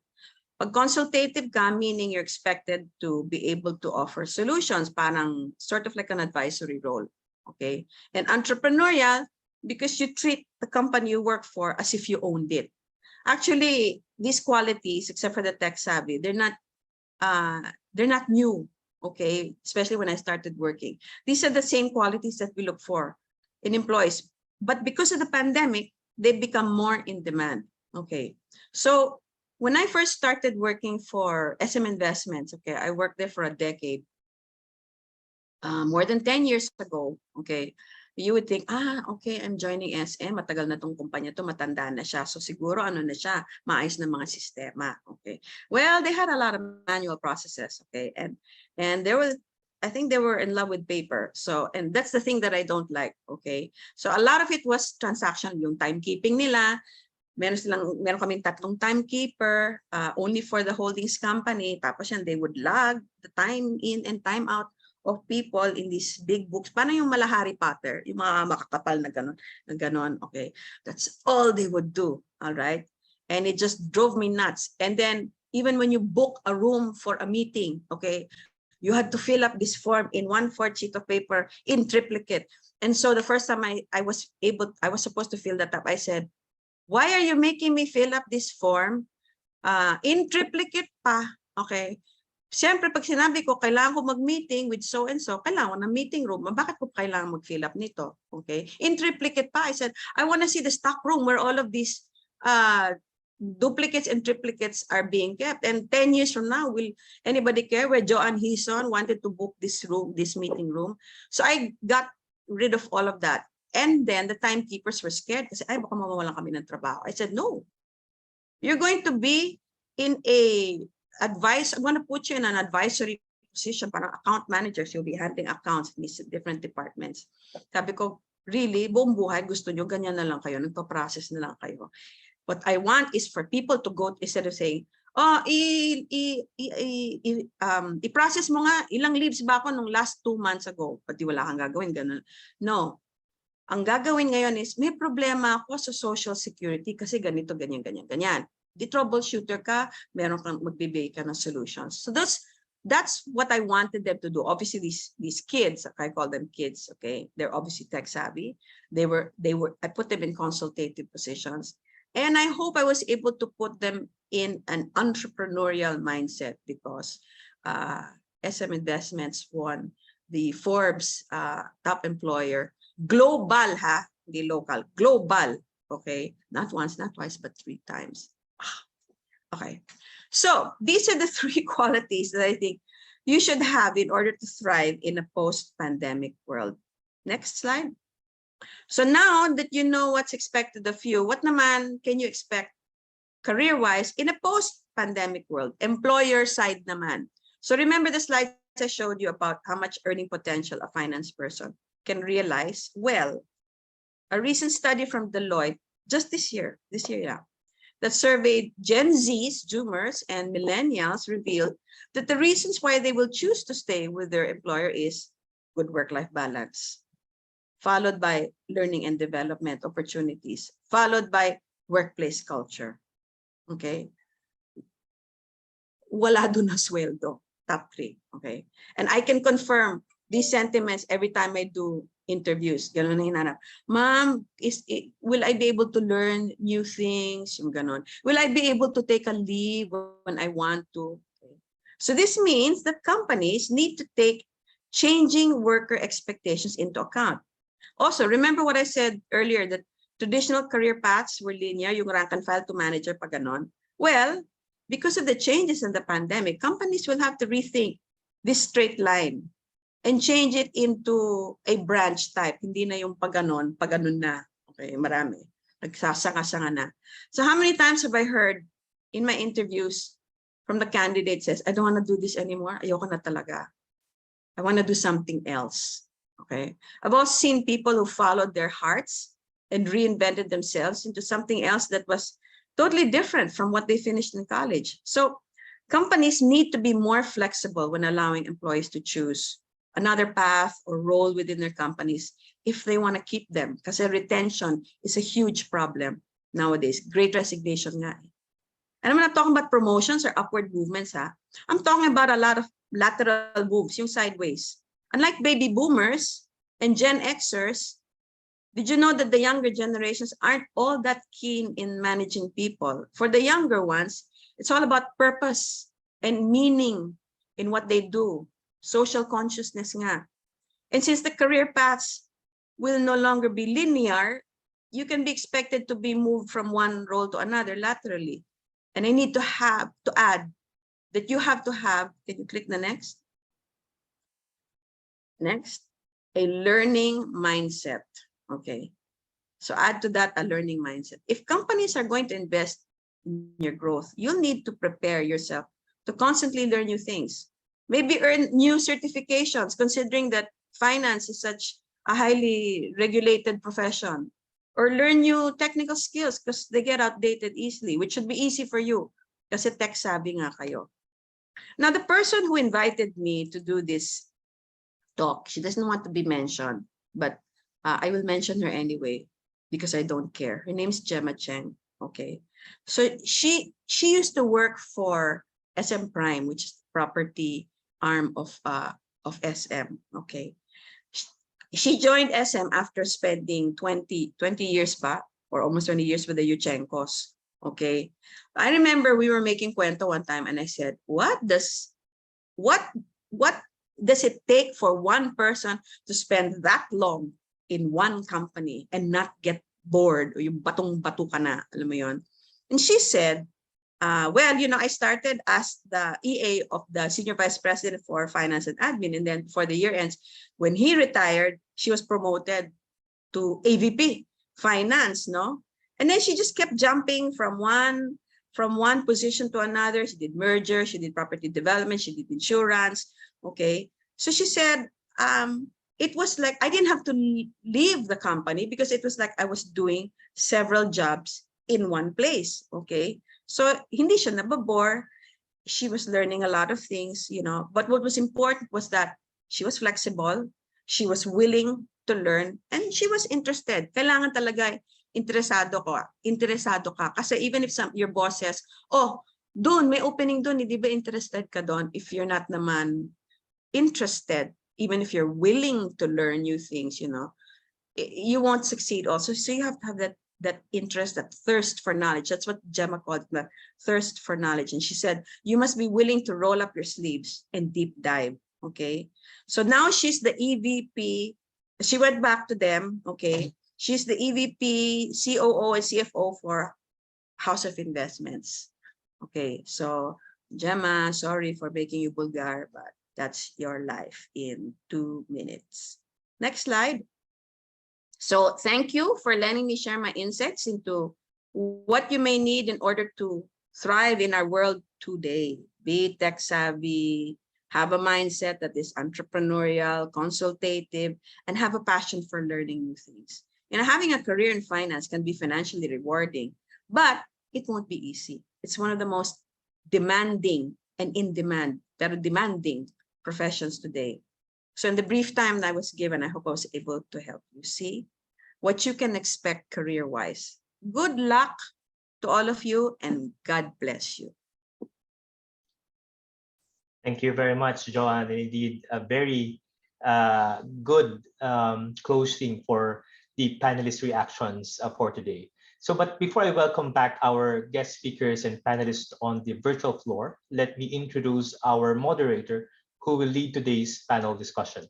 He is the head of Investment Banking Philippines of CLSA Exchange Capital Inc. and the member of the Young Finance Officers Committee. Ladies and gentlemen, let us all welcome Mr. Paolo Azurin. Paolo, over to you. Good afternoon, everyone, and thank you to the speakers for sharing their insight to our participants this afternoon. So we have a few questions already on the chat, which I can read out, and for those participating on this as well, feel free to type up your questions for our panelists. Maybe to start, we have a question from Francis Lim. I guess this would be for Edmund. What stocks are outperforming the PSEI during this bad market, and why do you think so? In general, I don't think there's anything from the bigger companies that are, not spared from this onslaught that's happening today. I think the question is, how would you position yourself in a period where there's so much uncertainty, so much cyclicality? And for us, we think that the most important sector is still the consumer. We definitely like DNL. So I think whether you're in the good times or the bad times, at least you're participating in consumer sector that's and in DNL, which is pretty much in all food, plastics, any specialty plastics, and pretty much in everything that we do on a daily basis. So it's one of the companies that we really, really like. Thanks, Edmund.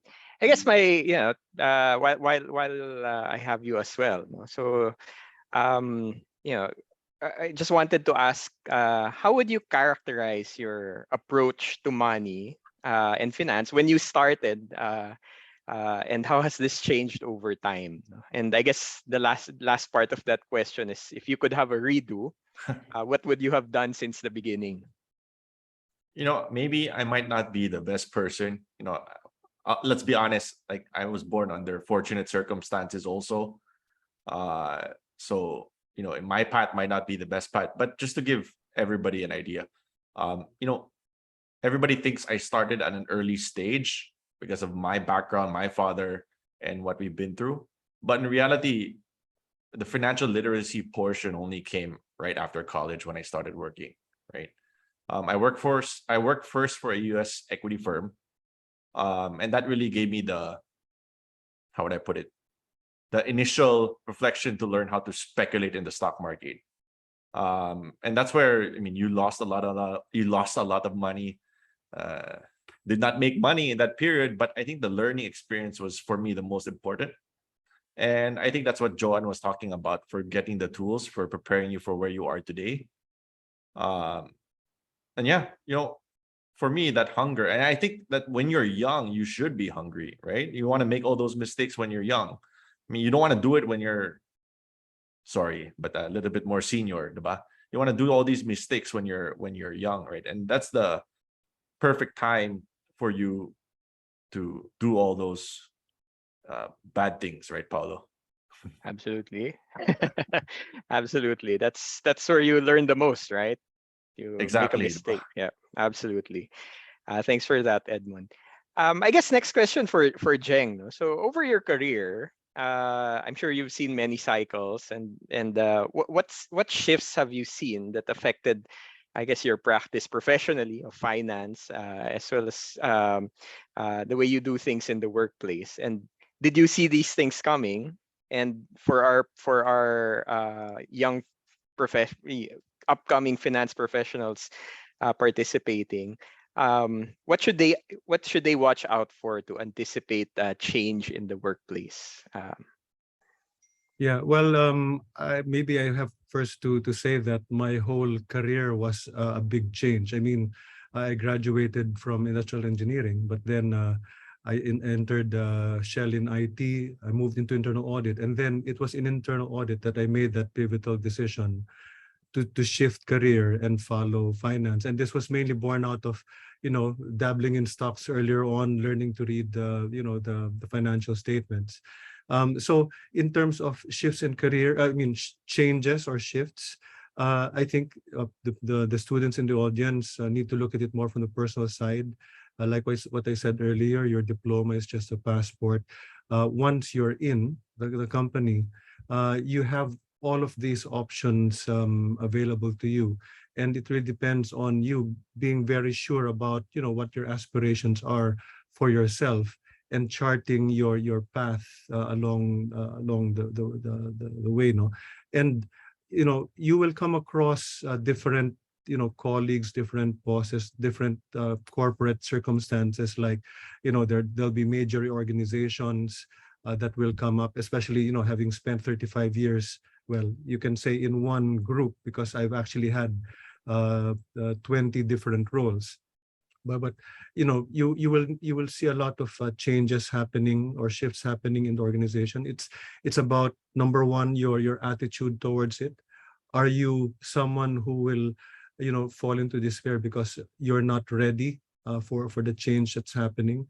Or have you prepared yourself, both competence-wise and emotionally to take on these new challenges? And then what I've seen, I've gotten different challenges in my career that stretched me to learn about these new things that I didn't know before. And then I think that's relating to what Joann was saying earlier. It's about being able to adapt to the changing circumstances. Now you need to be tech savvy, entrepreneurial. Those weren't the things during that time. So it's really about attitude, if you ask me. And yeah, having seen other colleagues not being able to cope, I agree with what you said, Joann, that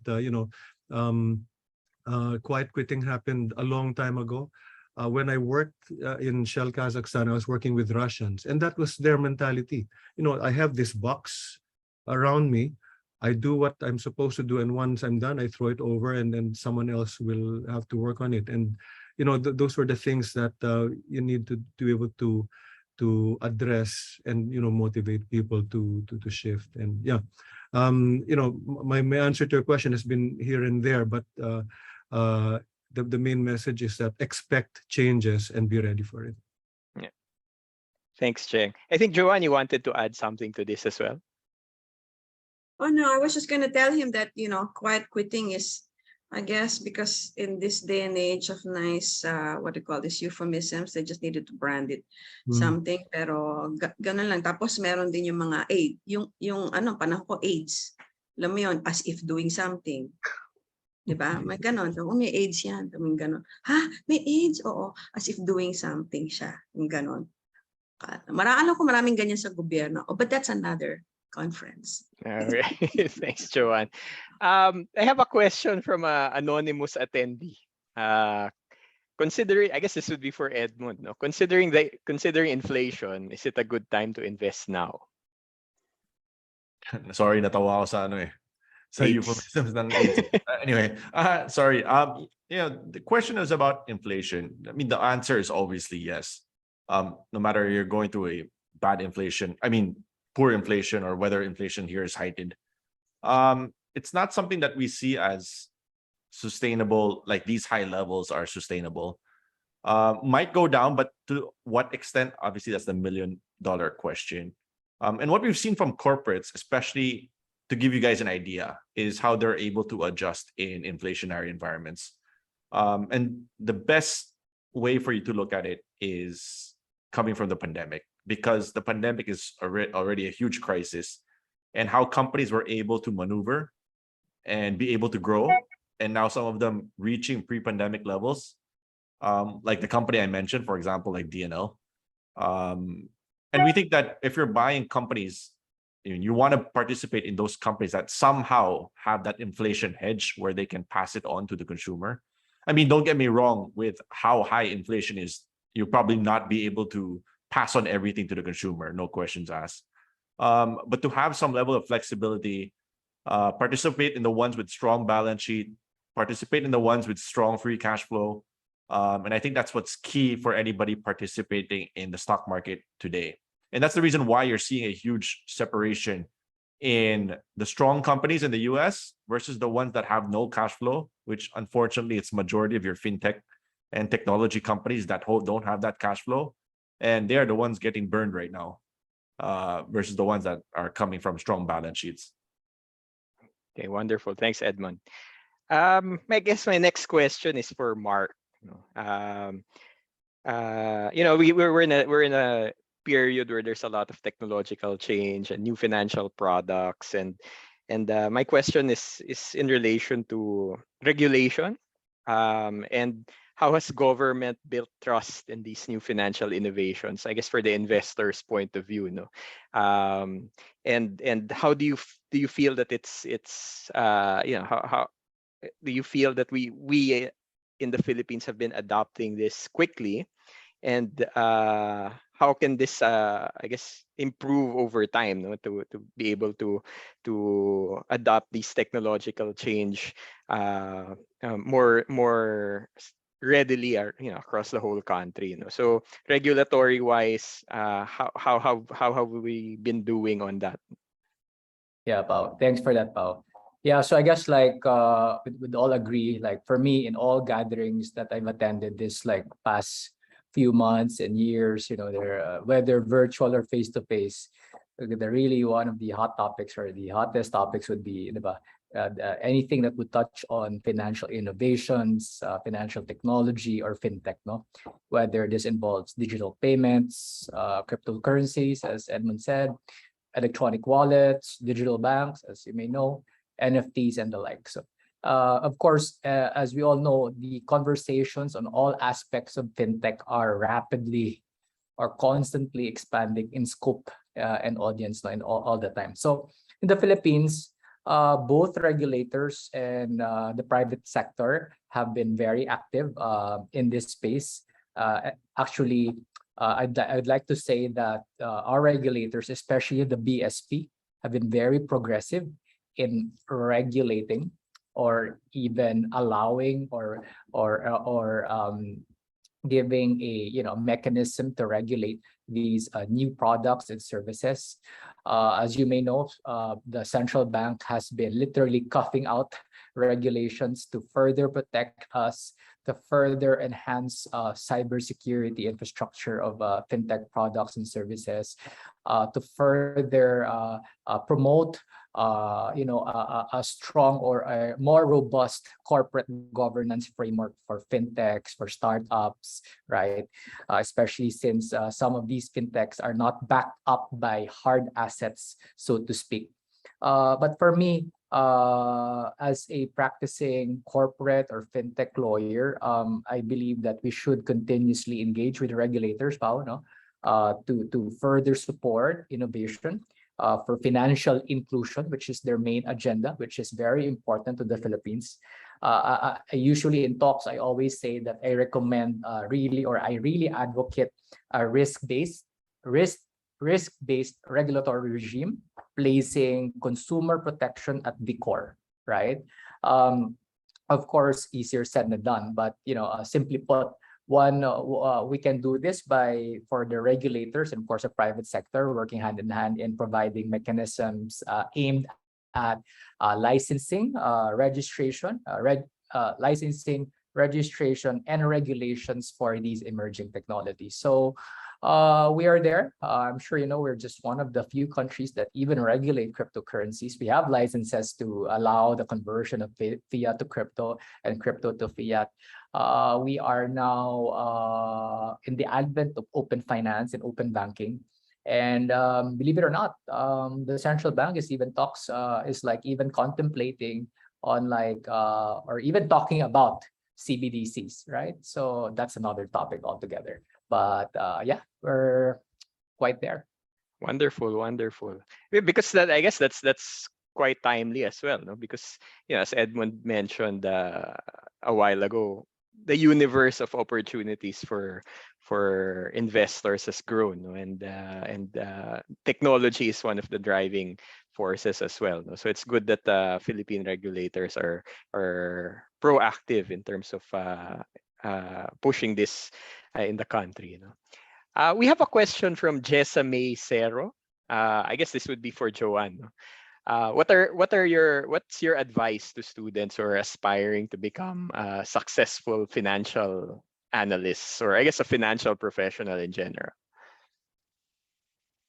Jessa, ikaw naman, nakikinig ka ba kanina? Sinabi ko na kanina. O sige, mag-recap tayo. Okay. I'm just kidding. Siyempre, financial analyst, analytical, di ba? Yung kanina, sinabi ko, estimates future revenue, summarizes data, develops charts, okay, interprets data. This is something lang that doesn't pertain to finance people, no? Pero si Jeng said something kanina. Ang HR kasi, syempre, you have to go through HR first, right? When you're applying at a company, all right? And if the job, let's say, says na, oh, we're open to new graduates, no previous experience required. All you have to do is just go to job. No, well, no, you can't do that pala kasi candidate ka. But from a company, okay, if you have an account there, if you click on one opening, okay, for one that says no prior experience, open to fresh graduates, okay, you will be surprised. One time I showed it to my nephew, yung isang nephew ko na medyo tatamad-tamad. Okay, sabi ko, tawag ko sa kanya professional student kasi he would study, and then quit, study, quit, study, quit. Okay. So I told him nga, oh, you click on a job you like there, the one that, so he clicked on it. I said, how long has it been online? It's been online, sabi ko ganon, for less than a week. Tingnan mo how many responded using my account, okay? 1,000 responded to that one opening wherein you don't need prior experience. So sabi niya, what chance do I have? And I said, you know what? That was when it was face-to-face. Pero ngayon, lalo na yung, what do you call this? How do you call that? The interviews are now done virtually, close up. So now they can really, really observe you now. So because the one thing that I really look for in a kid who just graduated from college and has no previous experience, okay, it's like what Jeng said, you go and do a lot of these extracurricular activities, okay? You just do it. Oh, you became pala you became the president pala of your something club. Oh, nag-ano ka pala, nag-volunteer ka pala for plant a tree, blah blah blah. Okay? Because what does that tell me? That tells me na, oh, this person is willing to go above and beyond. Okay? Marami pala siyang pinasukan ng mga projects, things that were not required, things that you went to not because you get extra credits or extra points in school, okay, or for extra grade. So that's what I'm looking for also. You know, if you're going to be graduating from college and you're going to compete with all of these people, all right, who are also looking at the same job opening that you want to apply for, what will distinguish you? What will distinguish you is, since wala ka namang work experience, is your experience in school. All right, something that, and it would be nice also, let's say, if it was connected somehow to the job that you wanted to do, no? Kasi parang, di ba meron parang junior pick pa or something like that. So let's say naging active ka doon. Uy, you know, active ka pala ron. Sabi niya, oh ma'am, kilala ko pa nga si ganito, kilala ko nga, nag-name drop pa nga, no? Okay, so this person knows a lot of people already, no? And was really involved. So that's what I think you should do more than, kasi what you're going to get, the technical skills, you're going to get that naman from your studies, okay? And you really, really have to be interested in doing what you're going to do, not because your parents told you, oh anak, dapat magtapos ka ng ganito. You really have to be interested in doing it, or else you can only fake it for so long. But really, if you can attend, if you can be involved in as many activities as possible, whether or not they're related to your course, mas maganda siya it's related. No? Do it now. Do it now. Because that's all I did. Because my mom said that. She said, you will not go through this. You will not go through this path again. So go and do as many things as you can. And I did. Lahat pinatulang ko. Okay? She hardly saw me home. But then it served me well. So I suggest that you do the same thing. Okay, Jessa? Thanks, Joann. I guess if I may, Paolo, maybe another reaction to Jessa's question. Maybe my question to her is being a successful financial analyst all that you want to be? Because you know, if you look at it from the way that FINEX chooses our CFOs of the year, we look at it from 4 phases: being a strategist, a catalyst, a steward, and operator. Now, if you are focused on being a successful financial analyst, then you're just being very good at the operator side, right? But you need to become a steward. You need to know about how to protect the assets of the organization, how to comply with the law, because you are the conscience of the company. Are you being a catalyst? Are you looking outside and looking at what are the new developments in the marketplace? Are you bringing that into the company to challenge people, to create new ideas on how to do your business better? And then being a strategist, are you looking at the long term?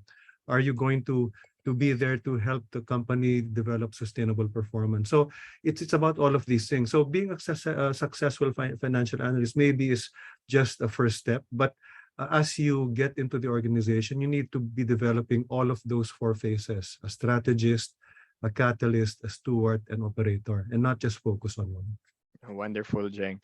I guess before we move on to the last question, I'd like to thank Attorney Mark. I understand he has to drop off. So thank you so much for your time, Mark. Thank you, everyone. We'll see you next event.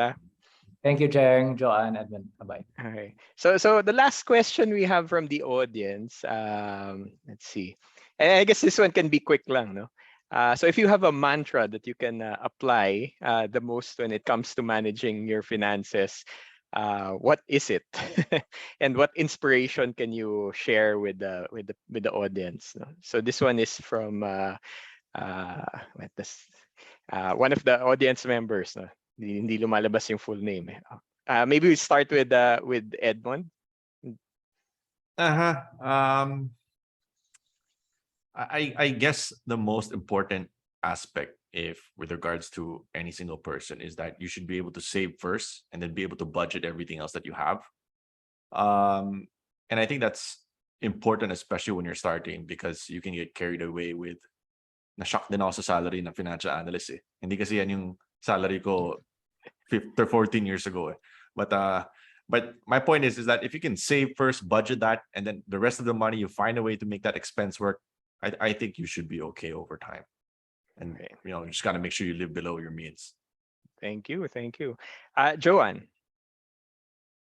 I'm the youngest kasi. My ate, who's like 11 years older than me, she gave me a lot of advice before I started working.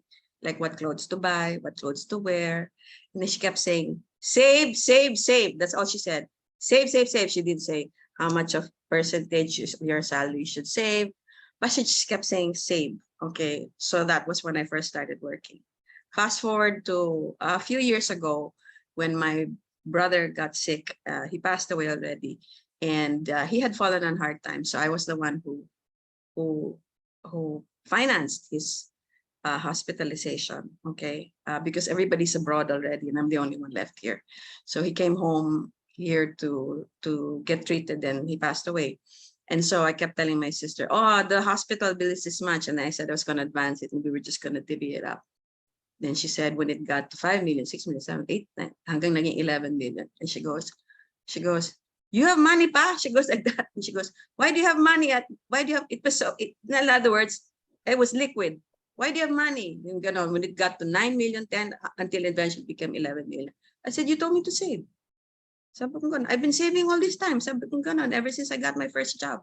So I've been saving it, And then later on, of course, I learned to invest it. But, in a nutshell, really, kids, you really need to save.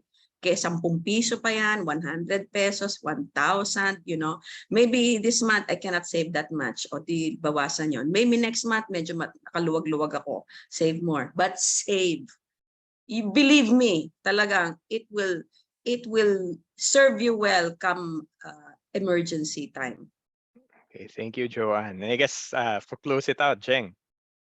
Yeah, well, with the audience being all majority young people, maybe the advice I'd like to share with you, looking at all this in hindsight, is define what personal success is for you. What is success in life, and define the life goals that will get you there. And the life goals will be happening at different phases of your life. Whether at this point you like to travel, at a certain point maybe in your 30s you want to have your own house or your own condo. In the future you want to have other assets and maybe even more travel after you retire. And once you've defined what personal success is for you, then you look at what will stop you from getting there. What are the risks that you will encounter? Like what si Attorney Mark was saying earlier, a risk-based approach. What will stop you from getting there? Because at this point in time, at a young age, what are the risks you're exposed to? You're more prone to accident risks rather than health risks, right? And then today you're more financially dependent. In the future, you will have more financial obligations. Now you're very mobile, but not much money. In the future, you will have a lot of earning power, but not as mobile. Maybe because you have a family, because you're tied down to your job. Right now, you have a lot of time, but no assets. In the future, you'll have a lot of assets, but no more time. So depending on how you define what success in life is, then understanding what risks there are will help you plan out your life. And as Edmund was saying earlier, you might want to start off with stocks, small investments, UITFs. Later on, you will start investing in real estate and REITs.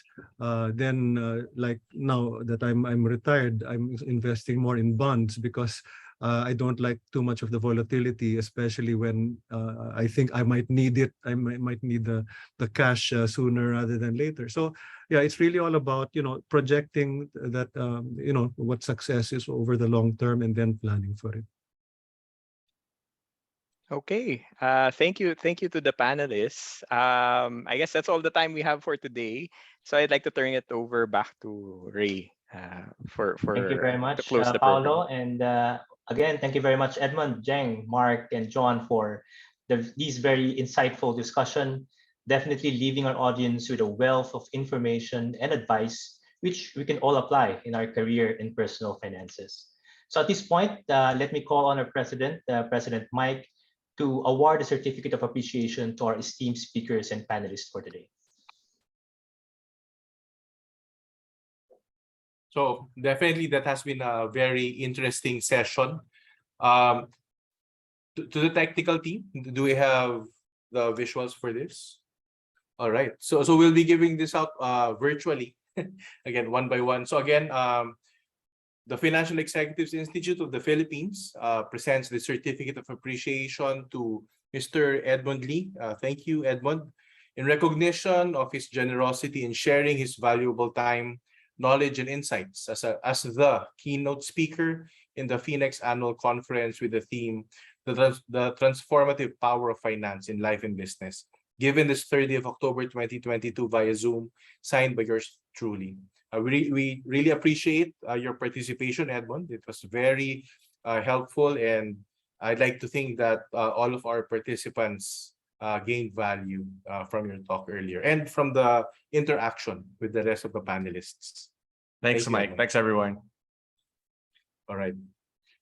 And then, of course, the same Certificate of Appreciation we'd also like to give to Mr. Jose Jerome R. Pascual. To most of us, President Jeng and Chairman Jeng this year. Thank you very much for sharing your valuable knowledge and time with us this afternoon. Again, for our session, the Transformative Power of Finance in Life and Business, given today, October 3, 2022, signed by yours truly. Thank you very much, Jeng. We really appreciate it. Thank you, President. Very interesting, your first slide, no? The numbers. Thank you. And then same Certificate of Appreciation being given to Attorney Mark S. Gorriceta. Fortunately, he already left, but we'll make sure that he receives our heartfelt appreciation for his participation. And then last but not the least, Ms. Joann Hizon. Joann, maraming salamat. So again, we really appreciate the time that you've given us, sharing your knowledge and coming up with all of these very candid comments, especially during the panel discussion. Thank you very much, and we appreciate it. Thank you, John. All right. Thank you very much, yes. President Mike. Back to you, Ray. All right, now we've reached another exciting part of the program. Like what we announced earlier, the WIFO committee and JFINEX committee prepared raffle items for our Zoom attendees today. So to announce what are the prizes and its winners, may I call on our chairman of Junior FINEX committee, Mr. Edmund Allen Kwa Yansen. DJ, over to you. Hi, thank you, Ray. Always fun to announce raffle prizes. Thank you to our speakers. We hope this raffle is a nice bonus to everyone for attending. Do we have a slide on what the raffle prizes are? Okay, so our first raffle for today is a pre-loved Lenovo tablet. I believe we have 10 of these. These were used in various JFINEX activities in the past. The Secretariat will be virtually selecting the winner, and I believe that the winner has to be present in the Zoom. So please don't leave until after our closing remarks, which I'll deliver next. If we can pull up the names.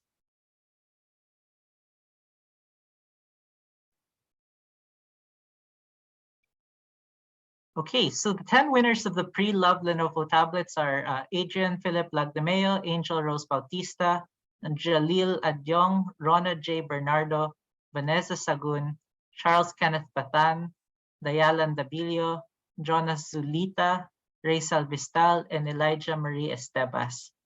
If the Secretariat can please check that all 10 are attending, that would be great. And then just send me a message, please.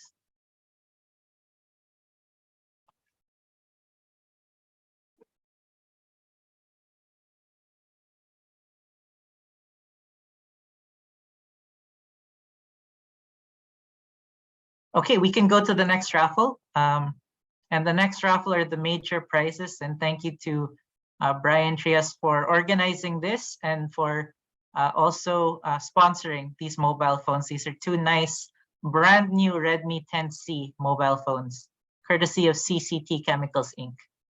And the winners are, unfortunately, not me. Jenilyn Fajarco and Miles Cipriano. I'll just wait for confirmation from the Secretariat that Jenilyn and Miles are still in attendance. You can ask them to raise their hands. Yes, if you can virtually raise your hand if you're here, please. And only if you're one of the two winners. Thank you.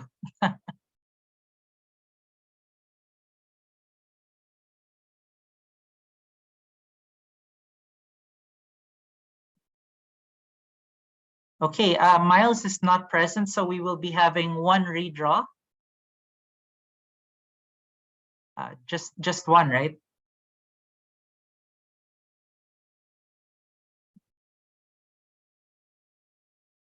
Okay, it's the next winner is Shanae Abranilia.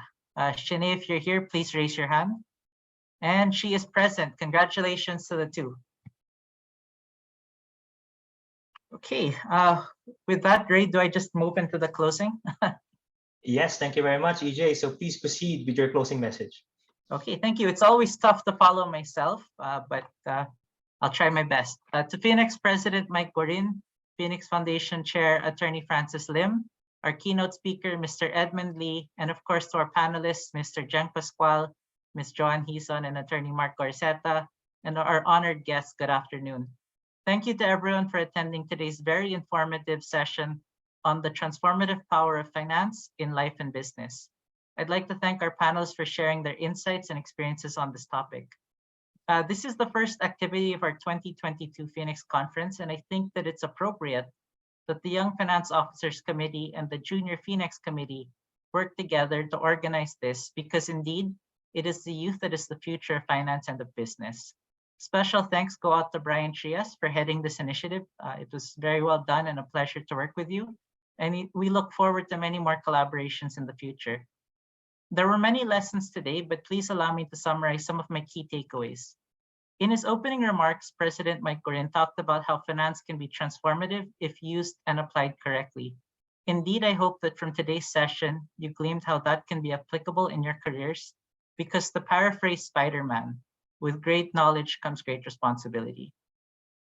Edmund Lee started today's discussion by talking about investing in yourself through developing financial literacy. More and more as the business environment becomes volatile and more so than ever before, there is a need to develop foundational finance skills that will prepare you and guide you both in your personal life and in your career. As he said, it is good to look at the cash flow of investments because, as you know, cash is king. Having a financial mindset will also help you to allocate your budgets, both at home and in the office, while balancing risk and return and optimizing long-term value creation. Jeng is a former CFO of the Year awardee, and he really shared his value to the top through his career in numbers, which I always enjoy hearing.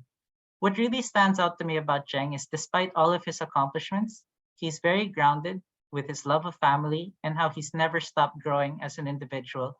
Again, two traits that are important to your careers in finance. After all, if you look at his concluding remarks, do more than what is expected and be ready when that opportunity arrives, which he echoed again during the Q&A by posing the question, change is coming, are you ready? Attorney Mark and his law firm are at the cutting edge in developments in finance and the regulatory framework. Through his comments, you can see the need to be nimble and agile as regulations and the business environment continue to shift. As a corporate lawyer, he's honed his technical skills by enrolling in finance courses to complement his practical knowledge and his legal background, which has allowed him to expand the type of law that he's able to practice. So again, another example of a non-finance professional that's able to use finance to expand how they work.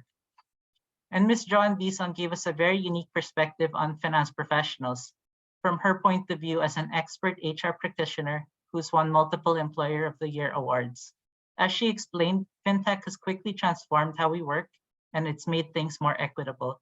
I hope also that you could see the need for financial skills as part of your career competencies, and that you were able to see through a presentation the continuing demand for jobs in finance. And to remind everybody, she shared the qualities that she thinks are most important in finance professionals, namely to be tech-savvy, entrepreneurial, and consultative, while again echoing what Jeng said and having a learning mindset. This need for a learning mindset is why FINEX has events like this annual conference, to provide people and its members with platforms to learn from both experts and practitioners in their fields. As Renan mentioned earlier, we have a lot of exciting talks for FINEX Week this week, and we look forward to your participation in other events that we have lined up. Please keep an eye out for our many activities and sign up for those that are interesting to you. For the students especially, please let us know what kind of programming that you want so that we can set up the talks and identify the right speakers and provide you with the content that you need to develop as finance professionals. Moving ahead, I'm proud to let everyone know that after a 2-year hiatus, JFINEX is again having our intercollegiate finance competition this year, with our first round happening nationwide at the end of this month. I'd also like to take this opportunity to thank our many sponsors and partners who made this year's annual conference possible: KPMG Manabat & Company, Union Bank, MegaWorld, CDO's Foodsphere, NOAA Business Applications, Vista Land, All Home, Ayala Land, Deloitte, the Institute of Management Accountants, Filipina Shell Petroleum Corporation, Robinson's Land Corporation, Smart Communications, SGV, BDO Unibank, FTI Consulting, PNA Grant Thornton, San Miguel Corporation, RCBC, St. Peter Life Plans, McDonald's, and Wilcon Depot.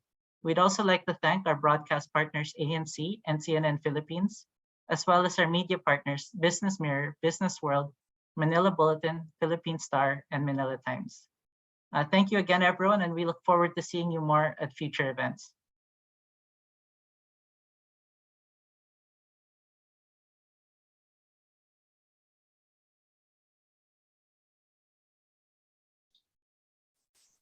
Thank you very much, EJ. And that ends our program for today. Thank you very much for your participation and attendance. And I hope everyone was able to get a word of knowledge and advice for from today's session. Thank you. Thank you. Excellent. Excellent. Thank you, Ray. Thank you, everyone. Thank you, everyone. Thank you, everyone. Thank you, everyone. Thanks, Ray. Thanks, everyone. Thanks, everyone.